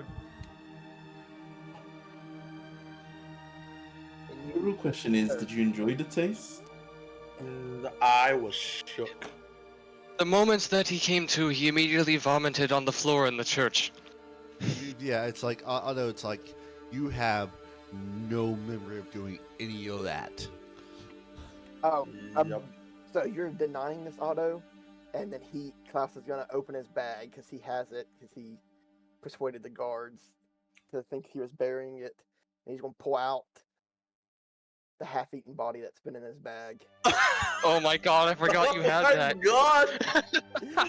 You see What a do body, you have you then? see the rest of you see a body that's now very bloated, very much in rapidly decaying. Where the neck is, you just see, you don't see. It's any- probably any very mus- smelly. Yeah, it stinks. I'll throw to Otto's feet and say, "Then what do you call about this, Otto? This is I don't know anything. I don't know anything. Right, I think that we should probably get our feet moving. Also, if you keep leaving this corpse down here, you're never gonna get that date. Yes, that is a good point. We should probably not be bickering like this in front of the archivist either. If they are still in the room. That- She's not only staring at y'all, her eyes are just wide. No, what probably makes it even more bewildering to her is the fact that we're just like bickering at like normal amount instead of like actually yelling at each other, and it probably is really odd considering that we're just kind of that, and then Phalar's being kind of casual about everything, and there's just a dead body on the floor. Like the I would tone does say not now- fit the vibe. I will say now, ma'am, I don't fully know them.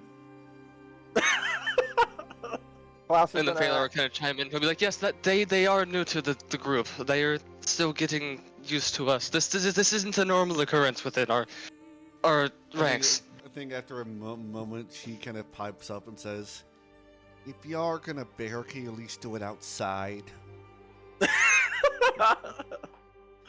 Phalar does kind of give a nod, and he's like, I do believe that we should get a move on. We have a site to go and dispel of shadows."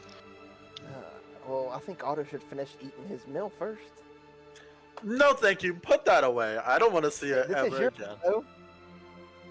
I have no memories of Can that. you please get that body out of my archive, please? Yeah, get it, Otto. It's yours. Nope. And then Otto just get the heck out of there. Can I pick it up and as Otto's running away or walking, throw the body at him? Sure. Make a My God. athletics checks. Auto, make a dexterity saving throw. Oh my god. Oh. 23. Oh my god. No. As you're running, as Got you're boinked in the as head you're by a dead body. walking away, you feel something heavy just knock you over, and the smell is just overwhelming. But you just start gagging.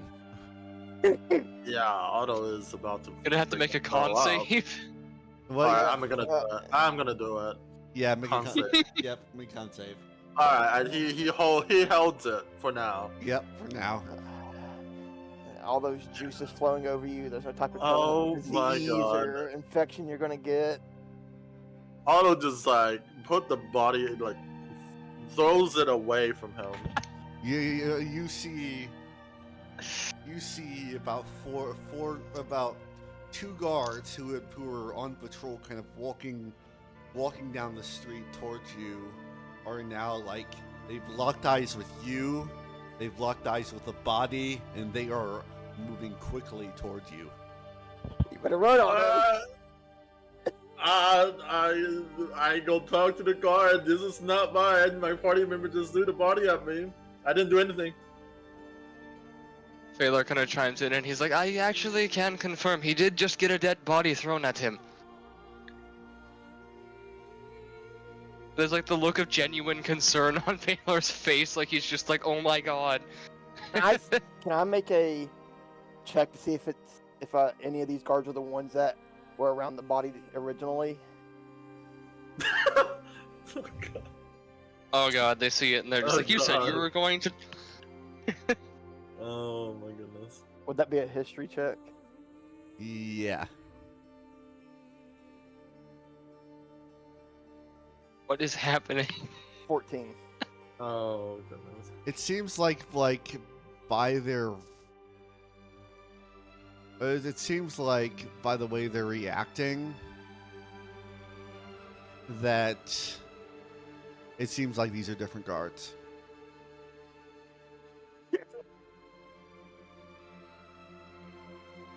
Actually, this is probably a better reaction for him. Spears out.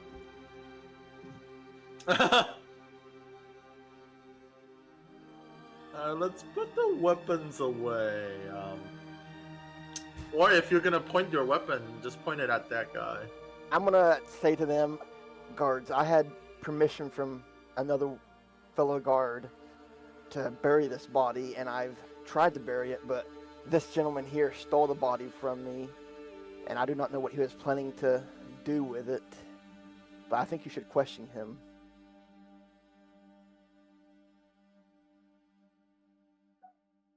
They kind of look at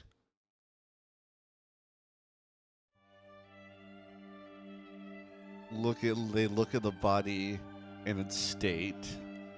Look at both of you.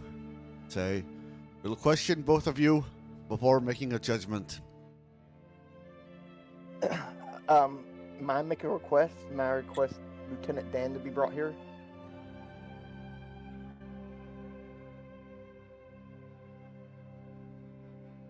They both kind of look at each other.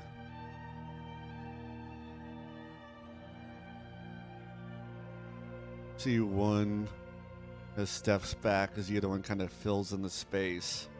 Still very much shield up, spear out, like.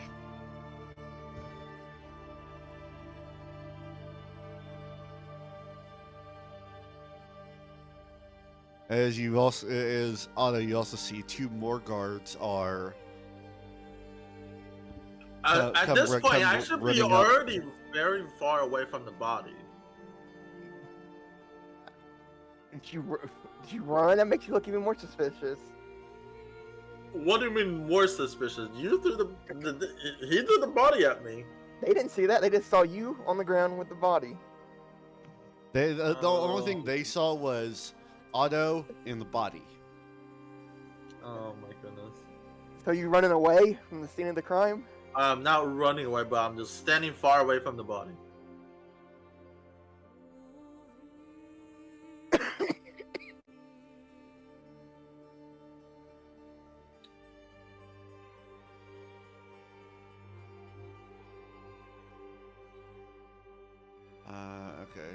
hold on.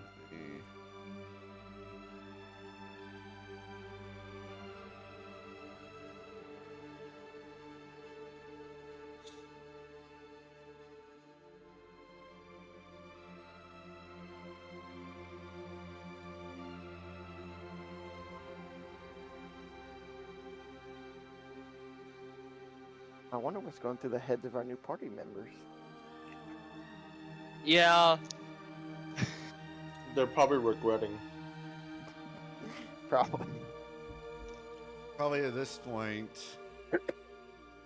with tension definitely in the air and the hurried footsteps, you see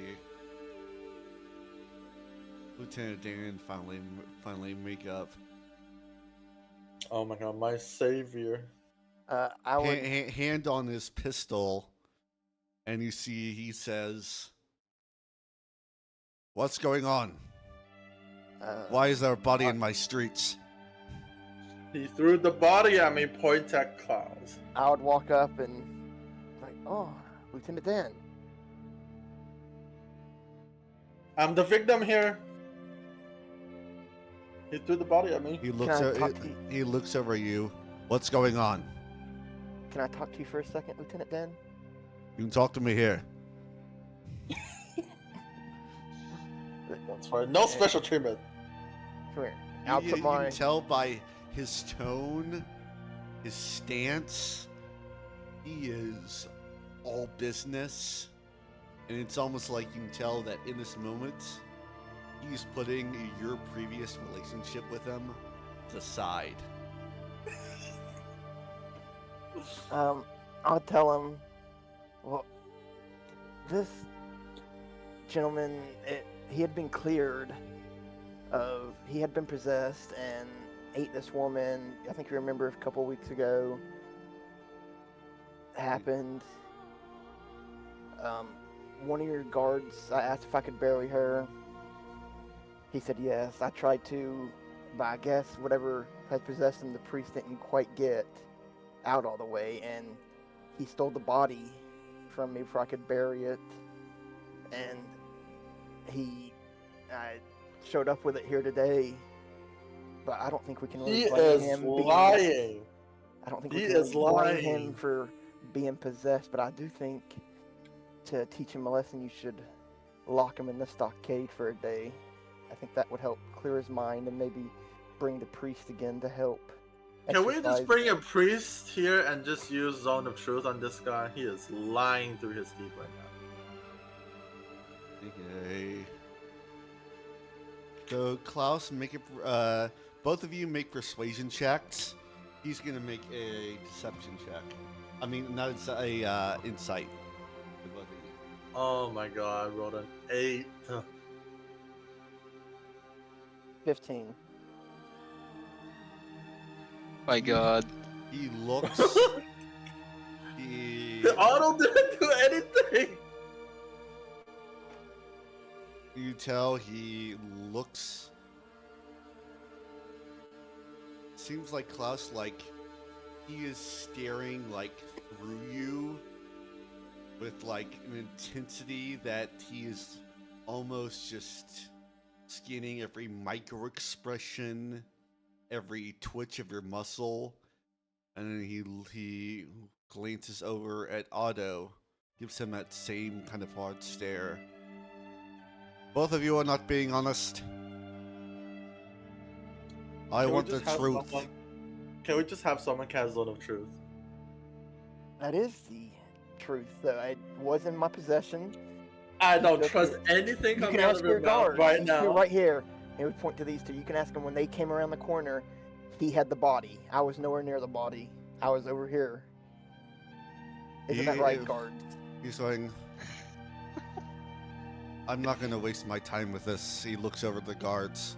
Dispose of the body. And then the guards will both almost try and prevent themselves from gagging.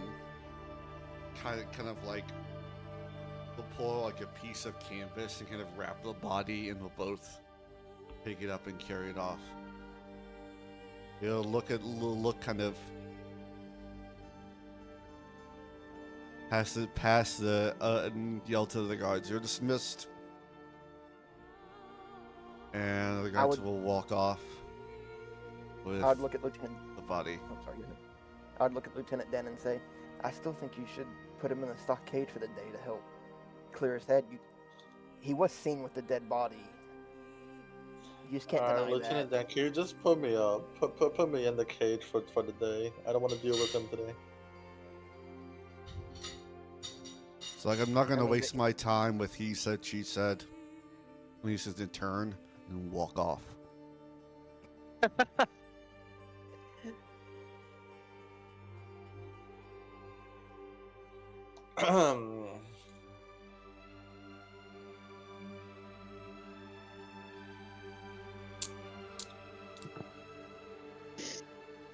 What's the direction that we need to go to the site? I'd say like PowerPoint? after there's just like a moment of silence there, Baylor's gonna pop out his flask and he's just going to take a large gulp of the ale that's in it, and he's gonna put it back in his bag, clear his throat, look at the other two party members in silence, and then he's gonna step to the doorway and go, "Alright, I think that it is time for us to get moving." I think so too. Classic, I'll look at Otto and say, that was a close one. You should be more careful with your... I don't want to talk to you right now. I think Phalar, the last thing you hear Lorkip say is, "I don't want to fucking date him now."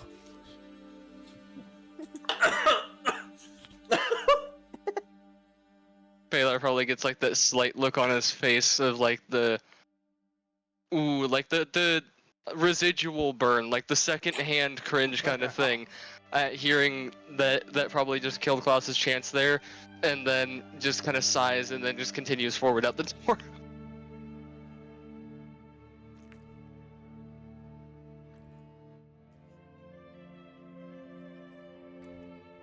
As the rest of you step So, out, step out which the direction do we need to go? Doors seem to close on their own. Let's just go. Let's get this over with.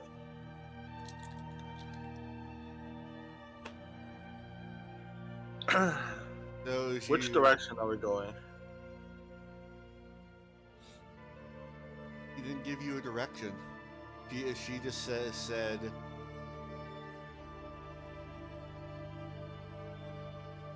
She just gave you the name of the place, and told you about what was going on. Oh my god. Being the only sane one at the moment, I'm gonna go back inside quick. Yeah, I'm gonna walk away. You see, like, as you enter, like, the doors immediately close after, because it's like, just hear click, click, click, click, click on the door. Well, you didn't need to look. Am I locked in with you? I guess now. You just hear her say, "That guy's fucking insane."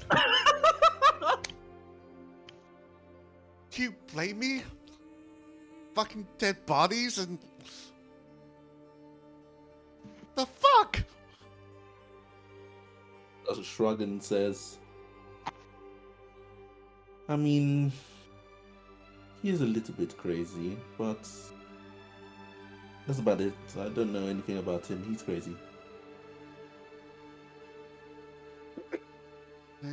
Do you need something? Oh, we didn't get the exact location. Like, is it north, east, south? Where do we need to travel to get to this place? Oh, here, I drew a map, and she'll hand you a map.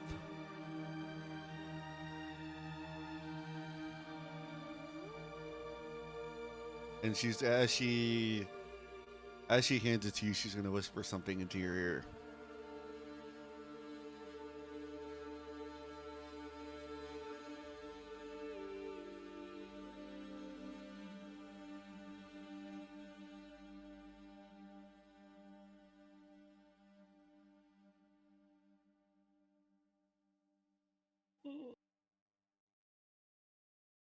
There we go, and she says that back.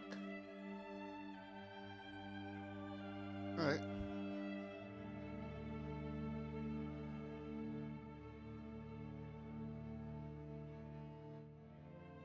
Doors close Looks again. up.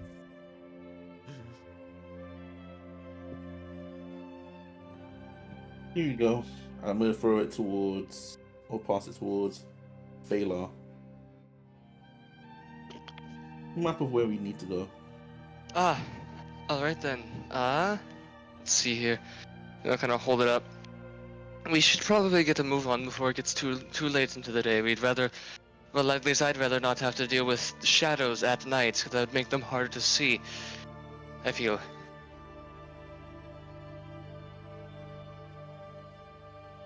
As you So, shall we be on our way?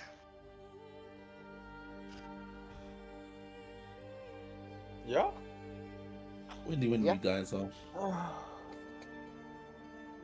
So, How tall is Otto? Why do you need to know that? I just need to. my god. Oh my goodness.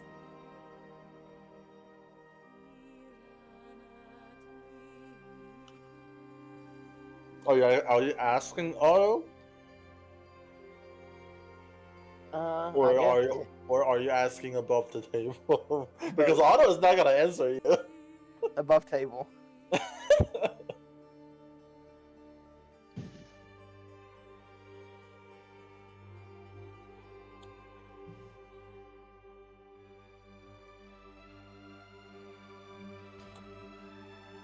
So as you look at the map, you see it is southeast toward the Elysian Peaks, toward the mountain range.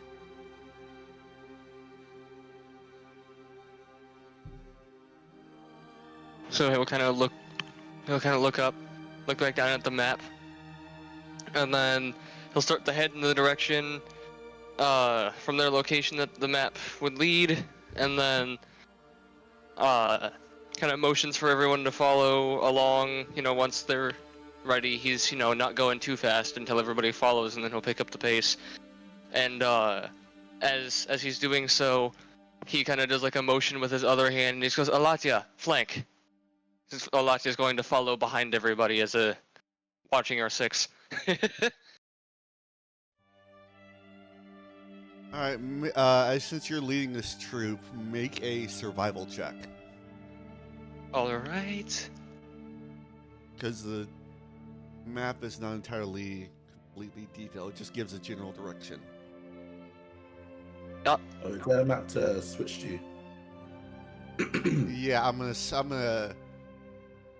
switch maps once you get to the actual ruins. Yeah, give me just a second. I opened my sheet, and I think that my computer. Yeah, okay. But yeah, Just connected from the Wi-Fi for a second. At this point, it's just theater of the mind. I have to reconnect to DnD Beyond real quick here. I decided to.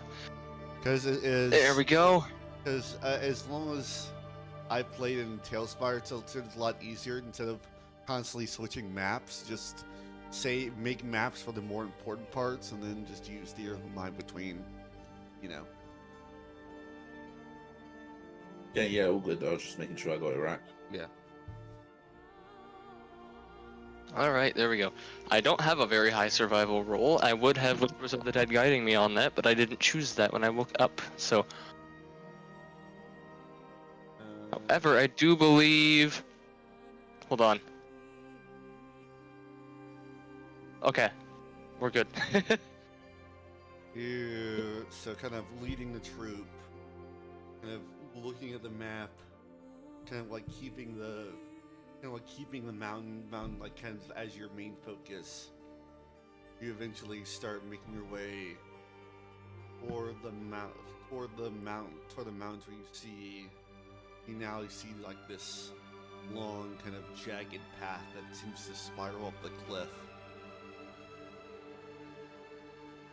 I'm going to take a second, and I want to cast Find Steeds. I take 10 minutes. I'll say like, 1 moment, please.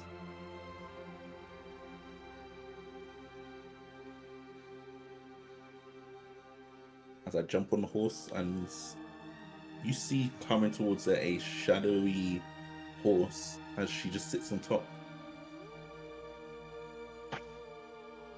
During the 10 minutes, Entropy would sort of wander off into the woods for a little distance. And I will DM you real quick late. All right.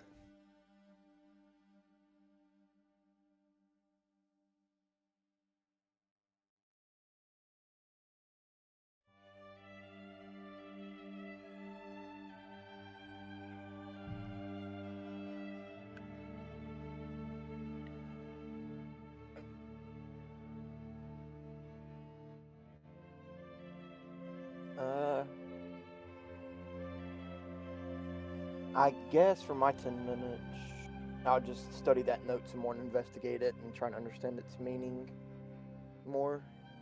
All right. I'm gonna drag him into the secrets channel, and y'all try to figure out your next. Real quick, before you warp into that channel, are we just kind of out in the middle of? Yeah, you're by the main road. Where? But it is like a mostly natural area. Yeah.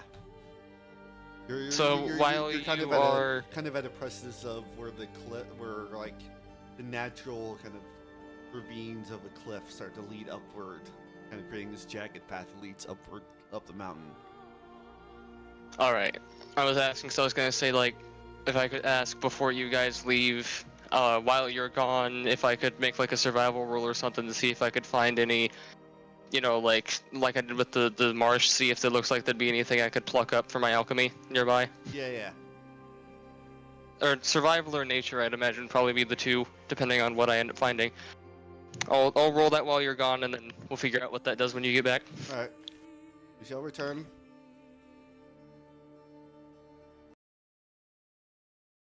All right.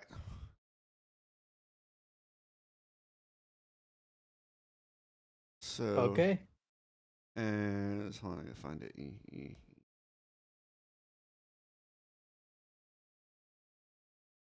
So.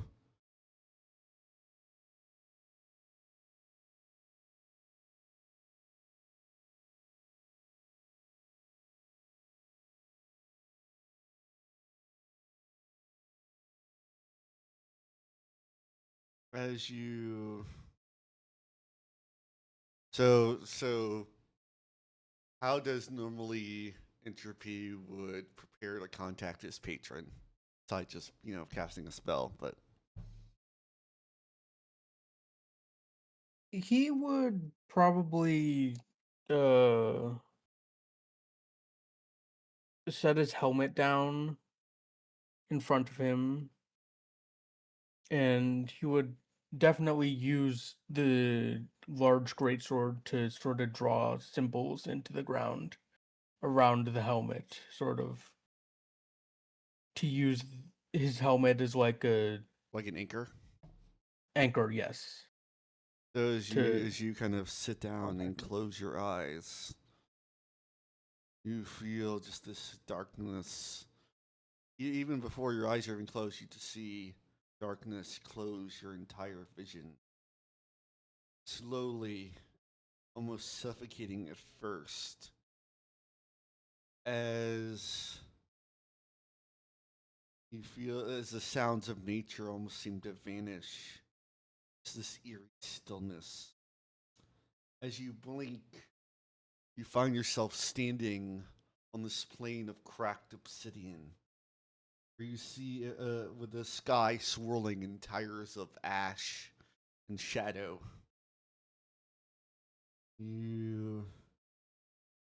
It's weirdly no wind, but your cloak seems to be drift on its own. As you look around, you see bones of giants and cracked and almost broken statues of deities. As you're kind of standing there, kind of looking around, just see, almost in the far distance, this massive 70, 80-foot figure. Seems formless, but you just see this almost broken, almost tattered cloak. And just these piercing bead of red from under the hood.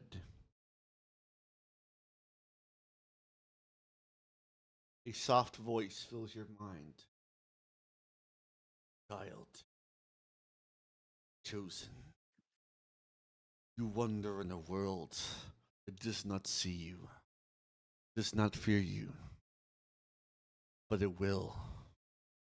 They all will. That is that final words, and almost you feel like this despair and power kind of radiating around you. As you blink, you see that same towering figure is now your size and right in front of you.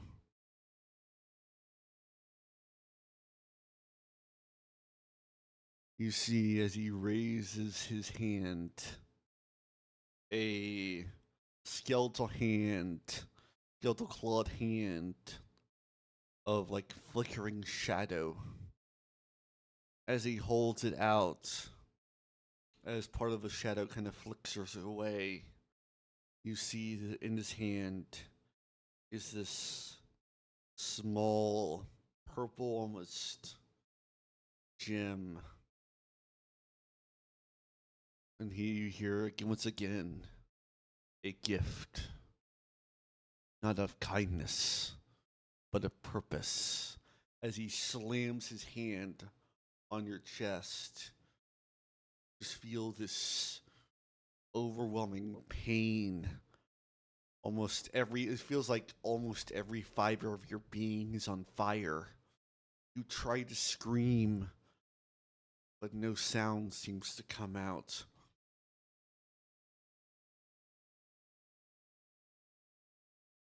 You see memories of the regrets in your life, memories of purpose. As that pain subsides, and as he withdraws his hand, take it, and let despair be your weapon. Let the sorrow of the world flow through you like a river of knives. With this, my hunger becomes yours. And in our ruin, the world shall weep. That last voice of it steps back. The cloak image flutters shadow. And you blink again, and you're now back in the forest.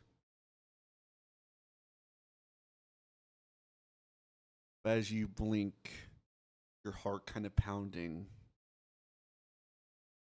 Feel a second beat. Subtle.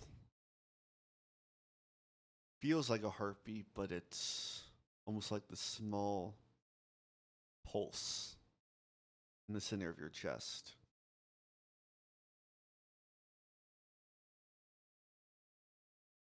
It was a lot, I know.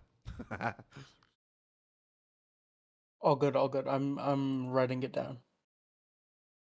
So I haven't had a chance to make this item yet, but I'll go ahead and read. So this is called the Heart of the Cold Hunger. As a bonus action, you can invoke the heart's power to channel despair into a target. Choose one creature within 60 feet that you can hear, and they have to make a wisdom save.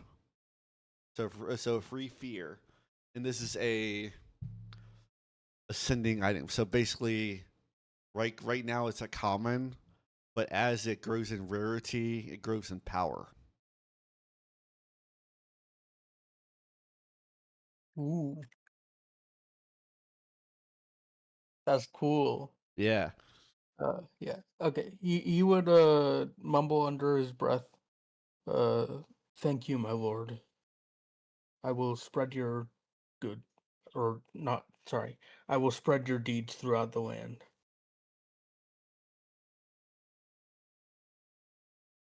And he will begin. He will put his helmet back on, and he will begin covering up the symbol with whatever foliage exists, but not wiping it away. So like, the idea is that the gem is in your chest, but if anybody were to look at it, they would see like the center of your chest. It looks like part of the skin has like grayed out and almost like there's like this spider web of blackness kind of protruding from the center of your chest that goes about, maybe a foot across. So it's not too terribly big.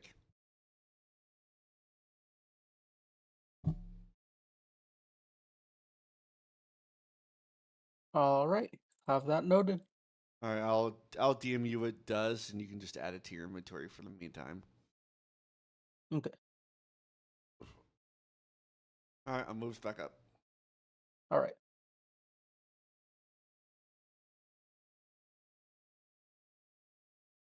That kind of heat and humidity outside all day. All right, we have returned. Welcome back. I rolled a 17 on my nature check. I would say as you are waiting, you. Also, real quick, we were talking about weather. How's the weather where you two that just came back are? Hot.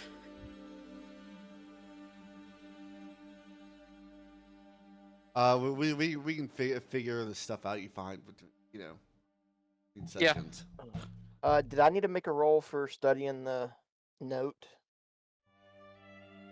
Yeah, make an intelligence check. Ooh, I've got an idea. You said that the path that we're about to go up is pretty rough, right? Yeah. So we're probably going to be making rolls. Yeah, it's difficult terrain. I've got a stupid smile on my face right now because I just thought of a really entertaining 22. thought. It's like kind of carefully studying. It's definitely talking about you, the loss you've experienced, and it's talking about Umbriel in a very cryptic way. Sounds good. I will continue to study this more later, and I'll put it back in my pocket. Okay.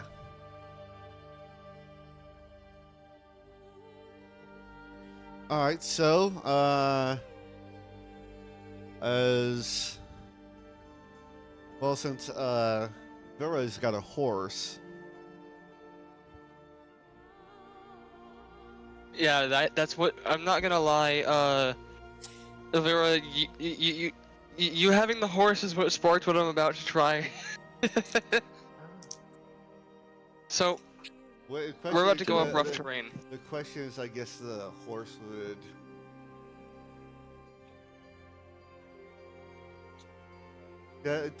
Does the horse you summon have stats at all, or no? It does. Okay. Just for thematics, it's shadowy, but it's just a warhorse. Okay. Warhorse or mastiff? Let me double check which one. Pretty sure it's a war horse, I think. How many horses? She summoned one for herself. Oh. Let's see here. Yeah, it's a warhorse. Okay. So who's gonna go first?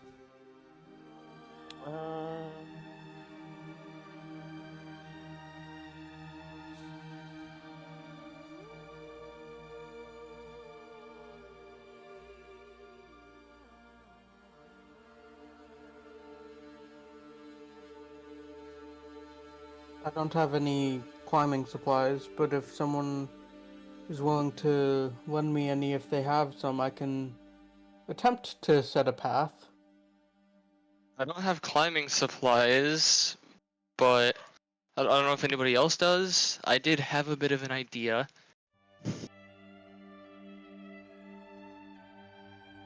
So actually, we should see first who has, like, who here has an idea of how they're gonna make getting up easier.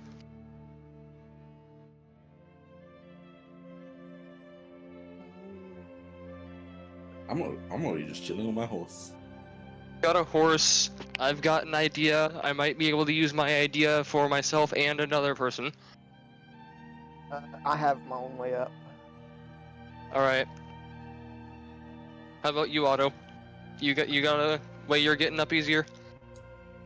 We need to go up. Yeah, we're climbing up a rather rough mountainside path right now. One of us is going to be on horseback. Klaus said he's got his own way up. I've got an idea that could probably bring one other person up. I could just cast fly on all of you.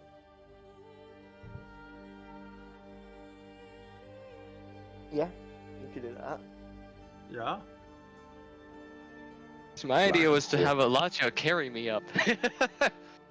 I mean, you can do that too. Who needs help? Everybody. Well, I can only do it for. I think up to 3. yeah, including yourself. Yeah. For the big brain, someone else jumps on the horse. You do it on the horse. So that's 2. That's a 2 for 1. Yep. My Would it shield be the guardian same can with the shield probably carry guardian? me up. My shield guardian has a strength of 18, and I only weigh 31 pounds. So Wait, can we? Well, it has to be on a creature. Yeah, a A willing horse is a creature. creature.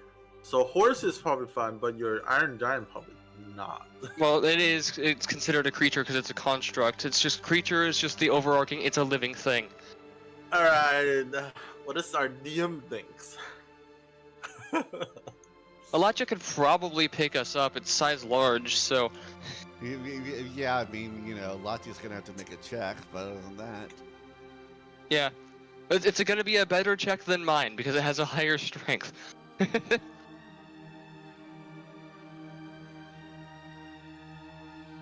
That's a 11 in strength versus a yeah. I'm surprised Klaus doesn't have, ways of getting up. I do. He said he's got one. Oh, so I don't need to help him. Great. He can help me. I don't. I will only do it if I don't think he wants to. yeah. Yeah. Mm-mm. Nah, you got it. You got this. So the shield guardian counts as a creature. Could probably That's 2 carry 2 of arms. us. And then one I can person do it on jumps the my horse. And then I do it myself. I think we got everyone. 2, 2.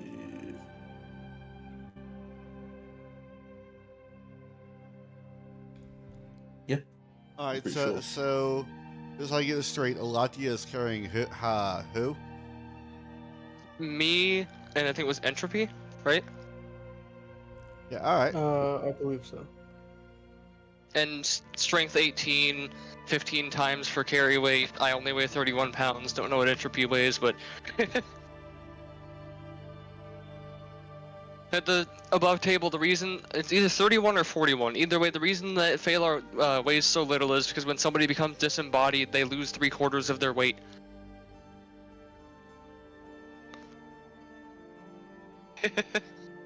All right. So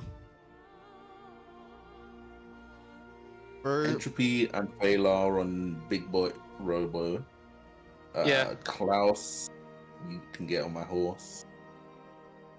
And then Otto could just fly themselves.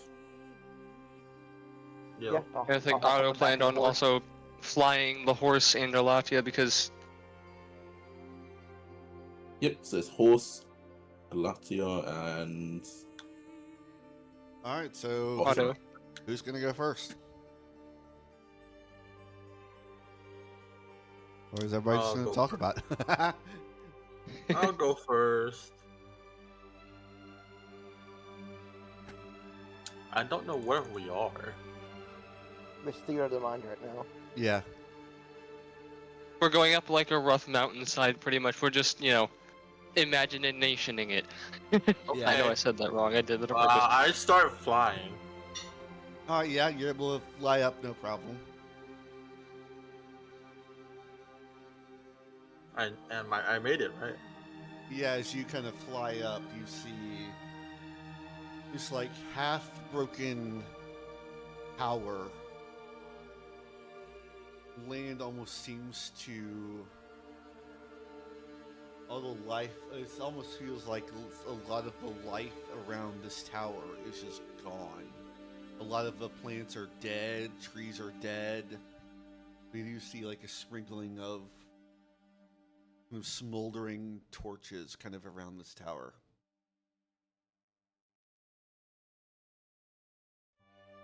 All right, who's going next?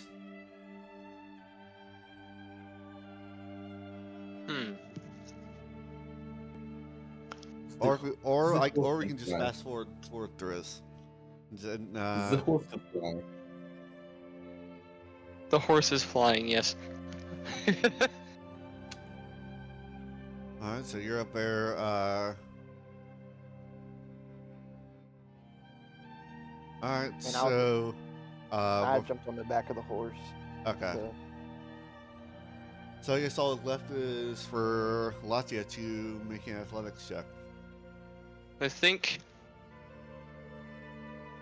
I can't remember, did we include Alatia on the fly casting there? Because it's just creature. Well, I put it on the iron, the iron jacket. Yeah, Okay. Yeah. So it should be fine. yeah. And I should be So able to roll- carry roll like the carry extra up? person. Like two Yeah. people? It's me and Entropy here being carried up. For that one.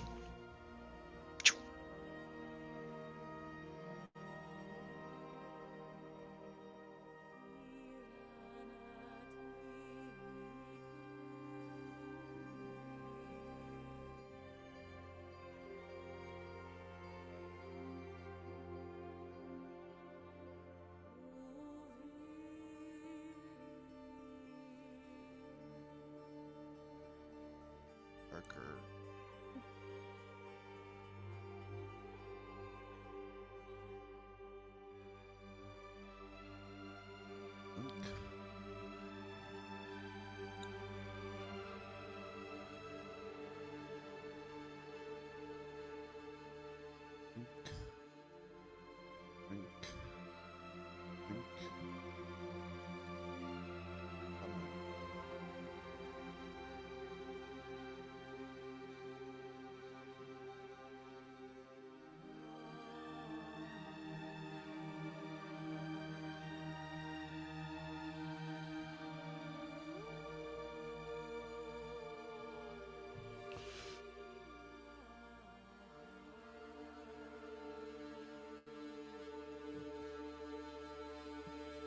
They'll arrive at the back of the tower. You just see this, at the very top, just this pulsing purple energy. It almost seems like, as dark as it is up here, it's almost like a brief, almost sun for a moment where everything around this tower, probably about 15 feet around it, is just lit purple before it fades.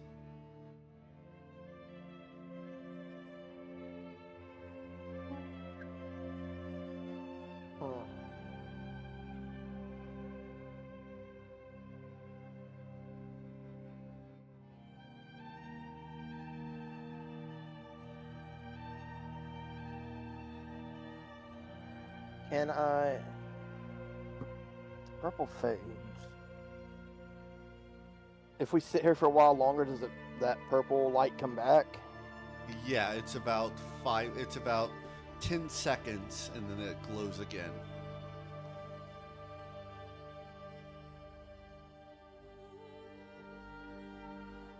Does it have like a defined edge to it, or does it seem like it's just like a soft fade?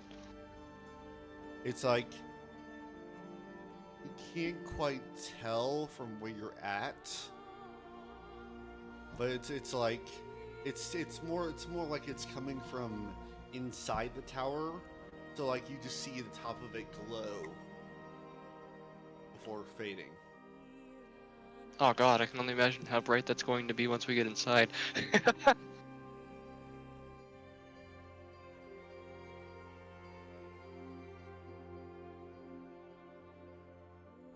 Right, I say we move forward with a bit of caution in this situation, given what the archivist told us.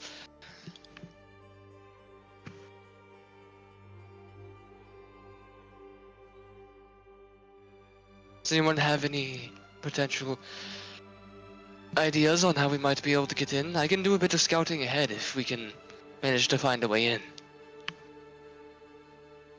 The front door. That's probably the most obvious solution. Whether or not it's being guarded is the question.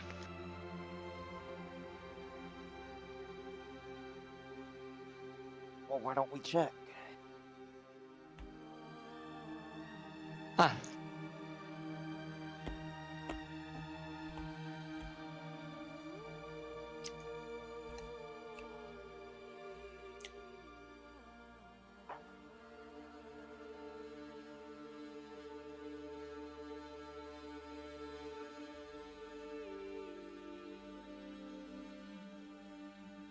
Well, So, what y'all want to do? are we going?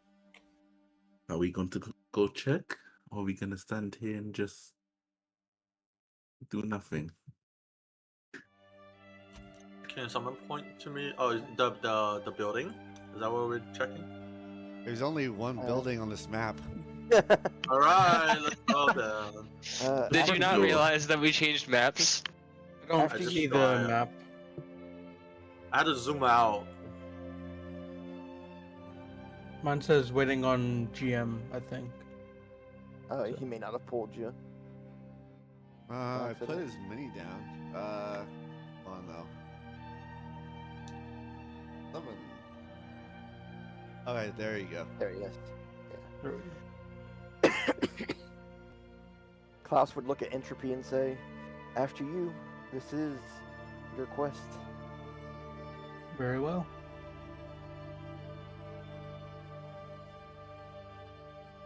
Klaus is gonna stay in the back and just hang out in the back.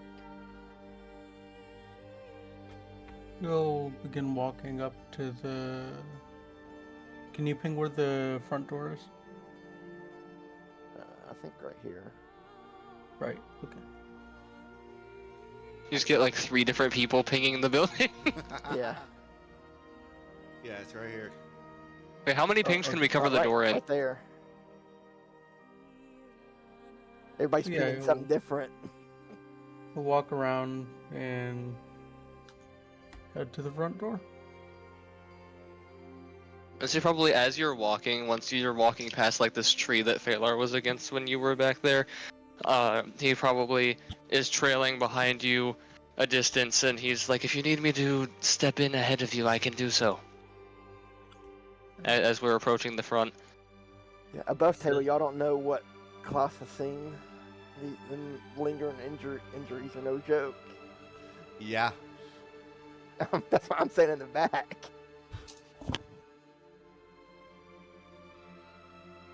Klaus learned that the hard way. Yeah. Unless Oh, you never... did Klaus look any different from the last time Otto saw him? Like, I forgot to ask. Just curious. How you can I tell. don't know if... Okay, Seems so like you... this. Okay. Seems like the same. Alright. What are you expecting to be different? Nothing. Don't worry about it. So as Don't you worry, coffee. approach the door, you see it's a very old kind of iron gate that's been shut.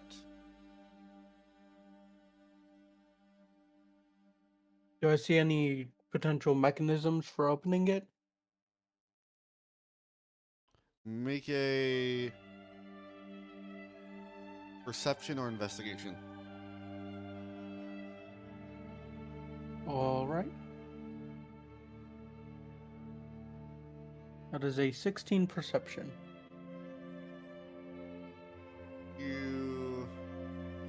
don't see any obvious, like, levers or switches on the outside. What you do see is there's probably about a 5-foot wide ruin that's pulsing with a purple light above the doorway.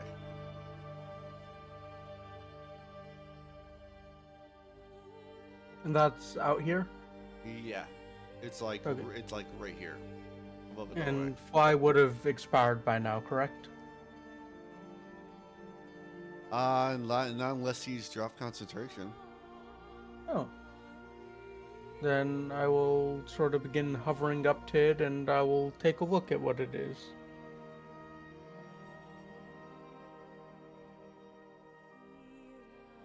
Make an Arcana check.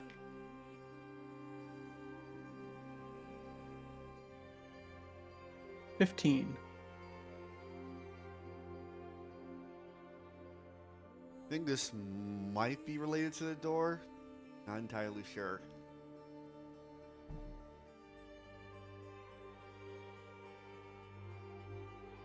He'll sort of try and clear out some of the loose rubble, potentially, if that's an option.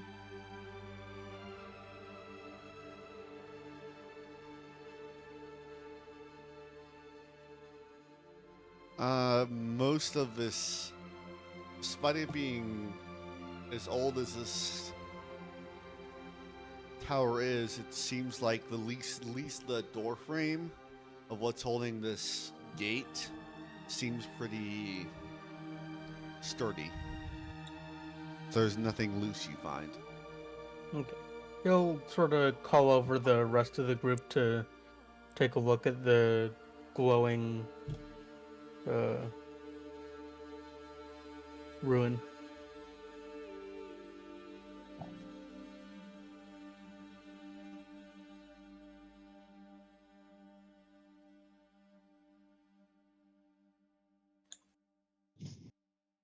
It is rather odd. That is the sign that there must be something going on here, at least. Have to wonder what it is.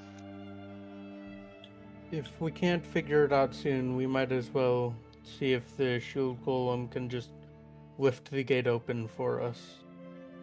But That is... it is a yes. unique mystery. Perhaps I could take a look at it, see if I can uncover it any further? Feel free. So that'll be an Arcana check? To try and figure out what the ruin is? Yeah. I could also do detect magic. Yeah, make an Arcana check.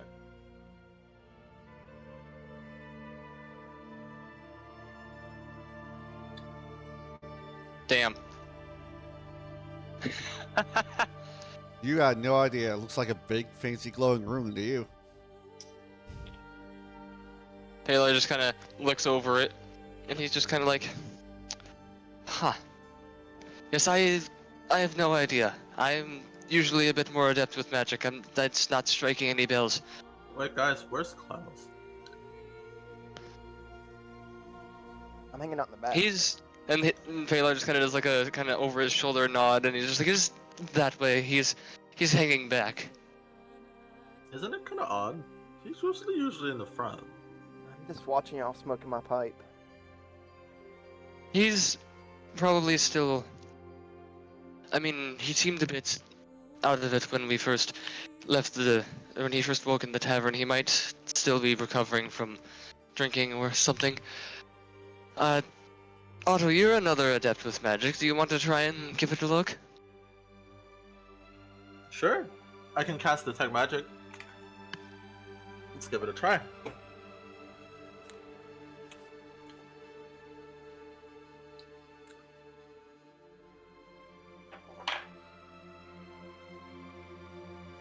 Are you casting as a ritual, or are you just using a slot?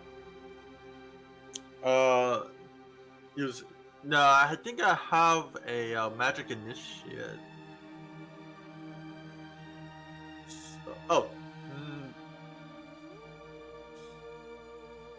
for some reason it's not grouped together with my spell slot, like for my other spells.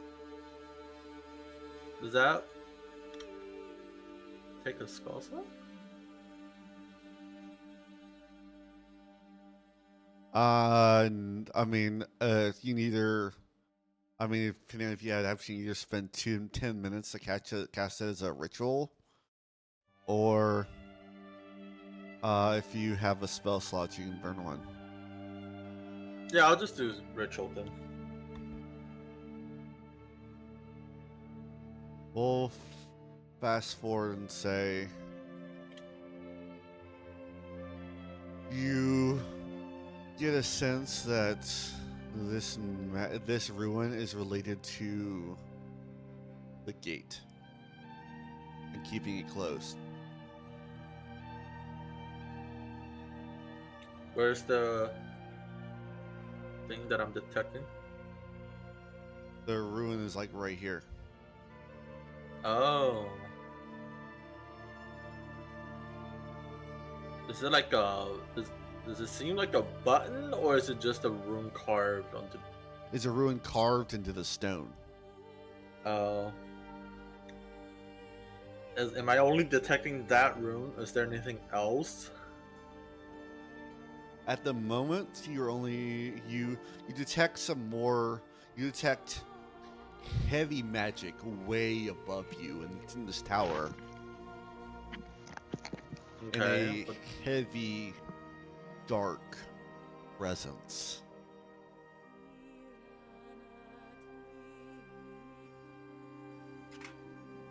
Okay.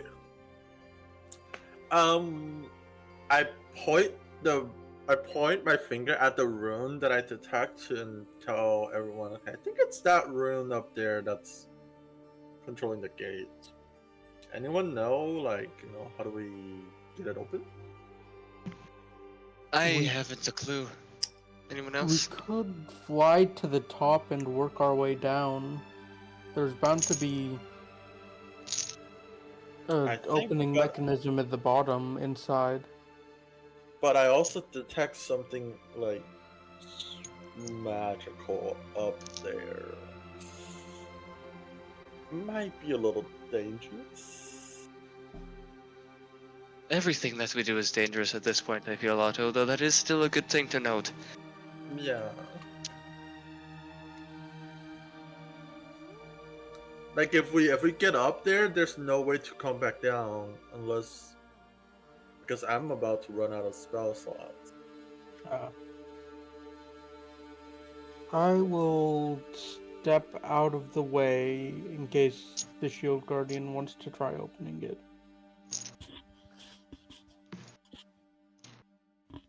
Alright. Can Shield Guardian like reach it? Oh, and hold on, I need to put Well, I it. think There we go. Forgot to put Adam. Oh, I think he can definitely reach it.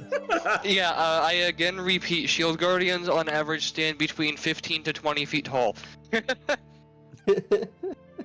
They're made out of heavy enchanted stone slabs with an interior wooden frame, so I'll move out of the way. Taylor kind of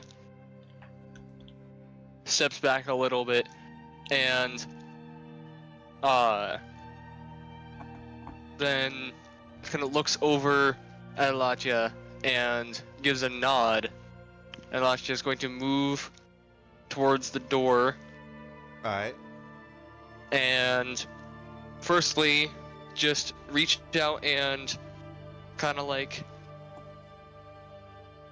before touching the rune is just gonna like grab onto one of the like horizontal parts of the gate and pull up just a little bit, see if it resists being pulled on. As he grabs, as he like, I think basically like, does Alatia have fingers or is it more like mittens? It's, let me see here, the artwork is pretty let me, 'Cause I'm trying to figure out if Alatia would have a dexterity to actually grab a gate or be more close to just wanting to like punch it. it's fingers. Okay. So is he? It's pretty much kind of like, just big fingers, kind of like Hulk. So as it grabs a gate and pulls. Just giving it a slight pull, not trying to like fully open it, just seeing is it hard to pull? Does the rune flare up at all? Ruin goes from like a soft purple to a slight red as he pulls on it. So then Phalar kind of looks at the rest of the party and is like, it does not appear that it wants to be opened. And then he kind of is like, okay, let's see here. And then he's just gonna kind of sit for a moment. And he's gonna just be like, this might not be my smartest idea, but we're not entirely sure what to do otherwise. And he's going to just, all right, Alatia, go ahead, I do suppose. I'm sure you can recover from it. And then Alatia's just going to let go of the gate and then palm up and outwards fully onto the rune. The ruin. Just full on hand on it like a hand scanner. You see even as large as hand, you see this seeping of red energy pulses outward as it continues getting brighter and brighter. The air almost kind of ripples outward. So let's see. From there, 20 foot, yeah. Only Alatia. I need Alatia to make a dexterity saving throw. Oh yeah, this is gonna be fun. Alatia has a -1 on dex saves. Oh. Yeah, it has an 8 in dexterity. Oh. This might be the time for me to use my diviners. Oh, Jesus Christ.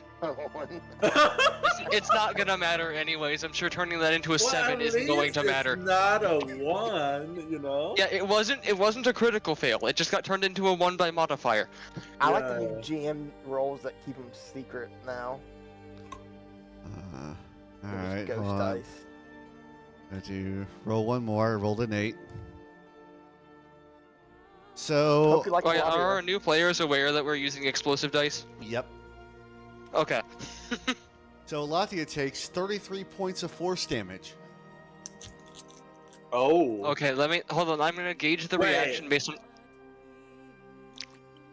Okay, I was gauging the reaction based on how much how much health Alatia actually has. So there is like, as Alatia is holding it, there is like a bit of like a pull down in the legs, like when somebody walks into a room and startles you, but otherwise seems to not have actually been knocked back very much, and just still has hand on the wall. Yeah. So it's like the wall almost just like Tries to blast Alatia away. No, it's not trying to blast them away. It's more like the air kind of ripples outward. And Does the rune seem to have dissipated, or is it just kind of still there? Still there, and now it's switched back to a soft glowing purple. Alar, why don't you try and have him kick the door open? So I'm gonna have Alatia step back for just a moment, and he'll kind of pull back, and I'll look over at Klaus and I'm like, give it just a moment. Alatia has a self-repairing component to the outer plates, and if we give it just about a minute, it should be recovered from that blast. Just in case that rune decides to blast again. So that's that would be every 6 seconds it regains 10 hit points. So it's at this point, you watch one after another as one torch goes out, another,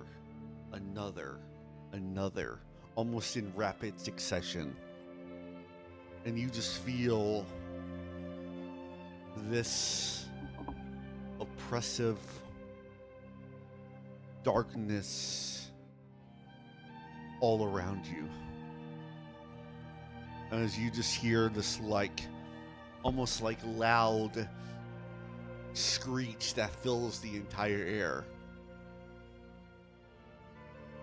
as you see something forming at the very top of the tower, as the shadow that seems to have gathered at the top of this tower almost seems to be shifting together and forming into something.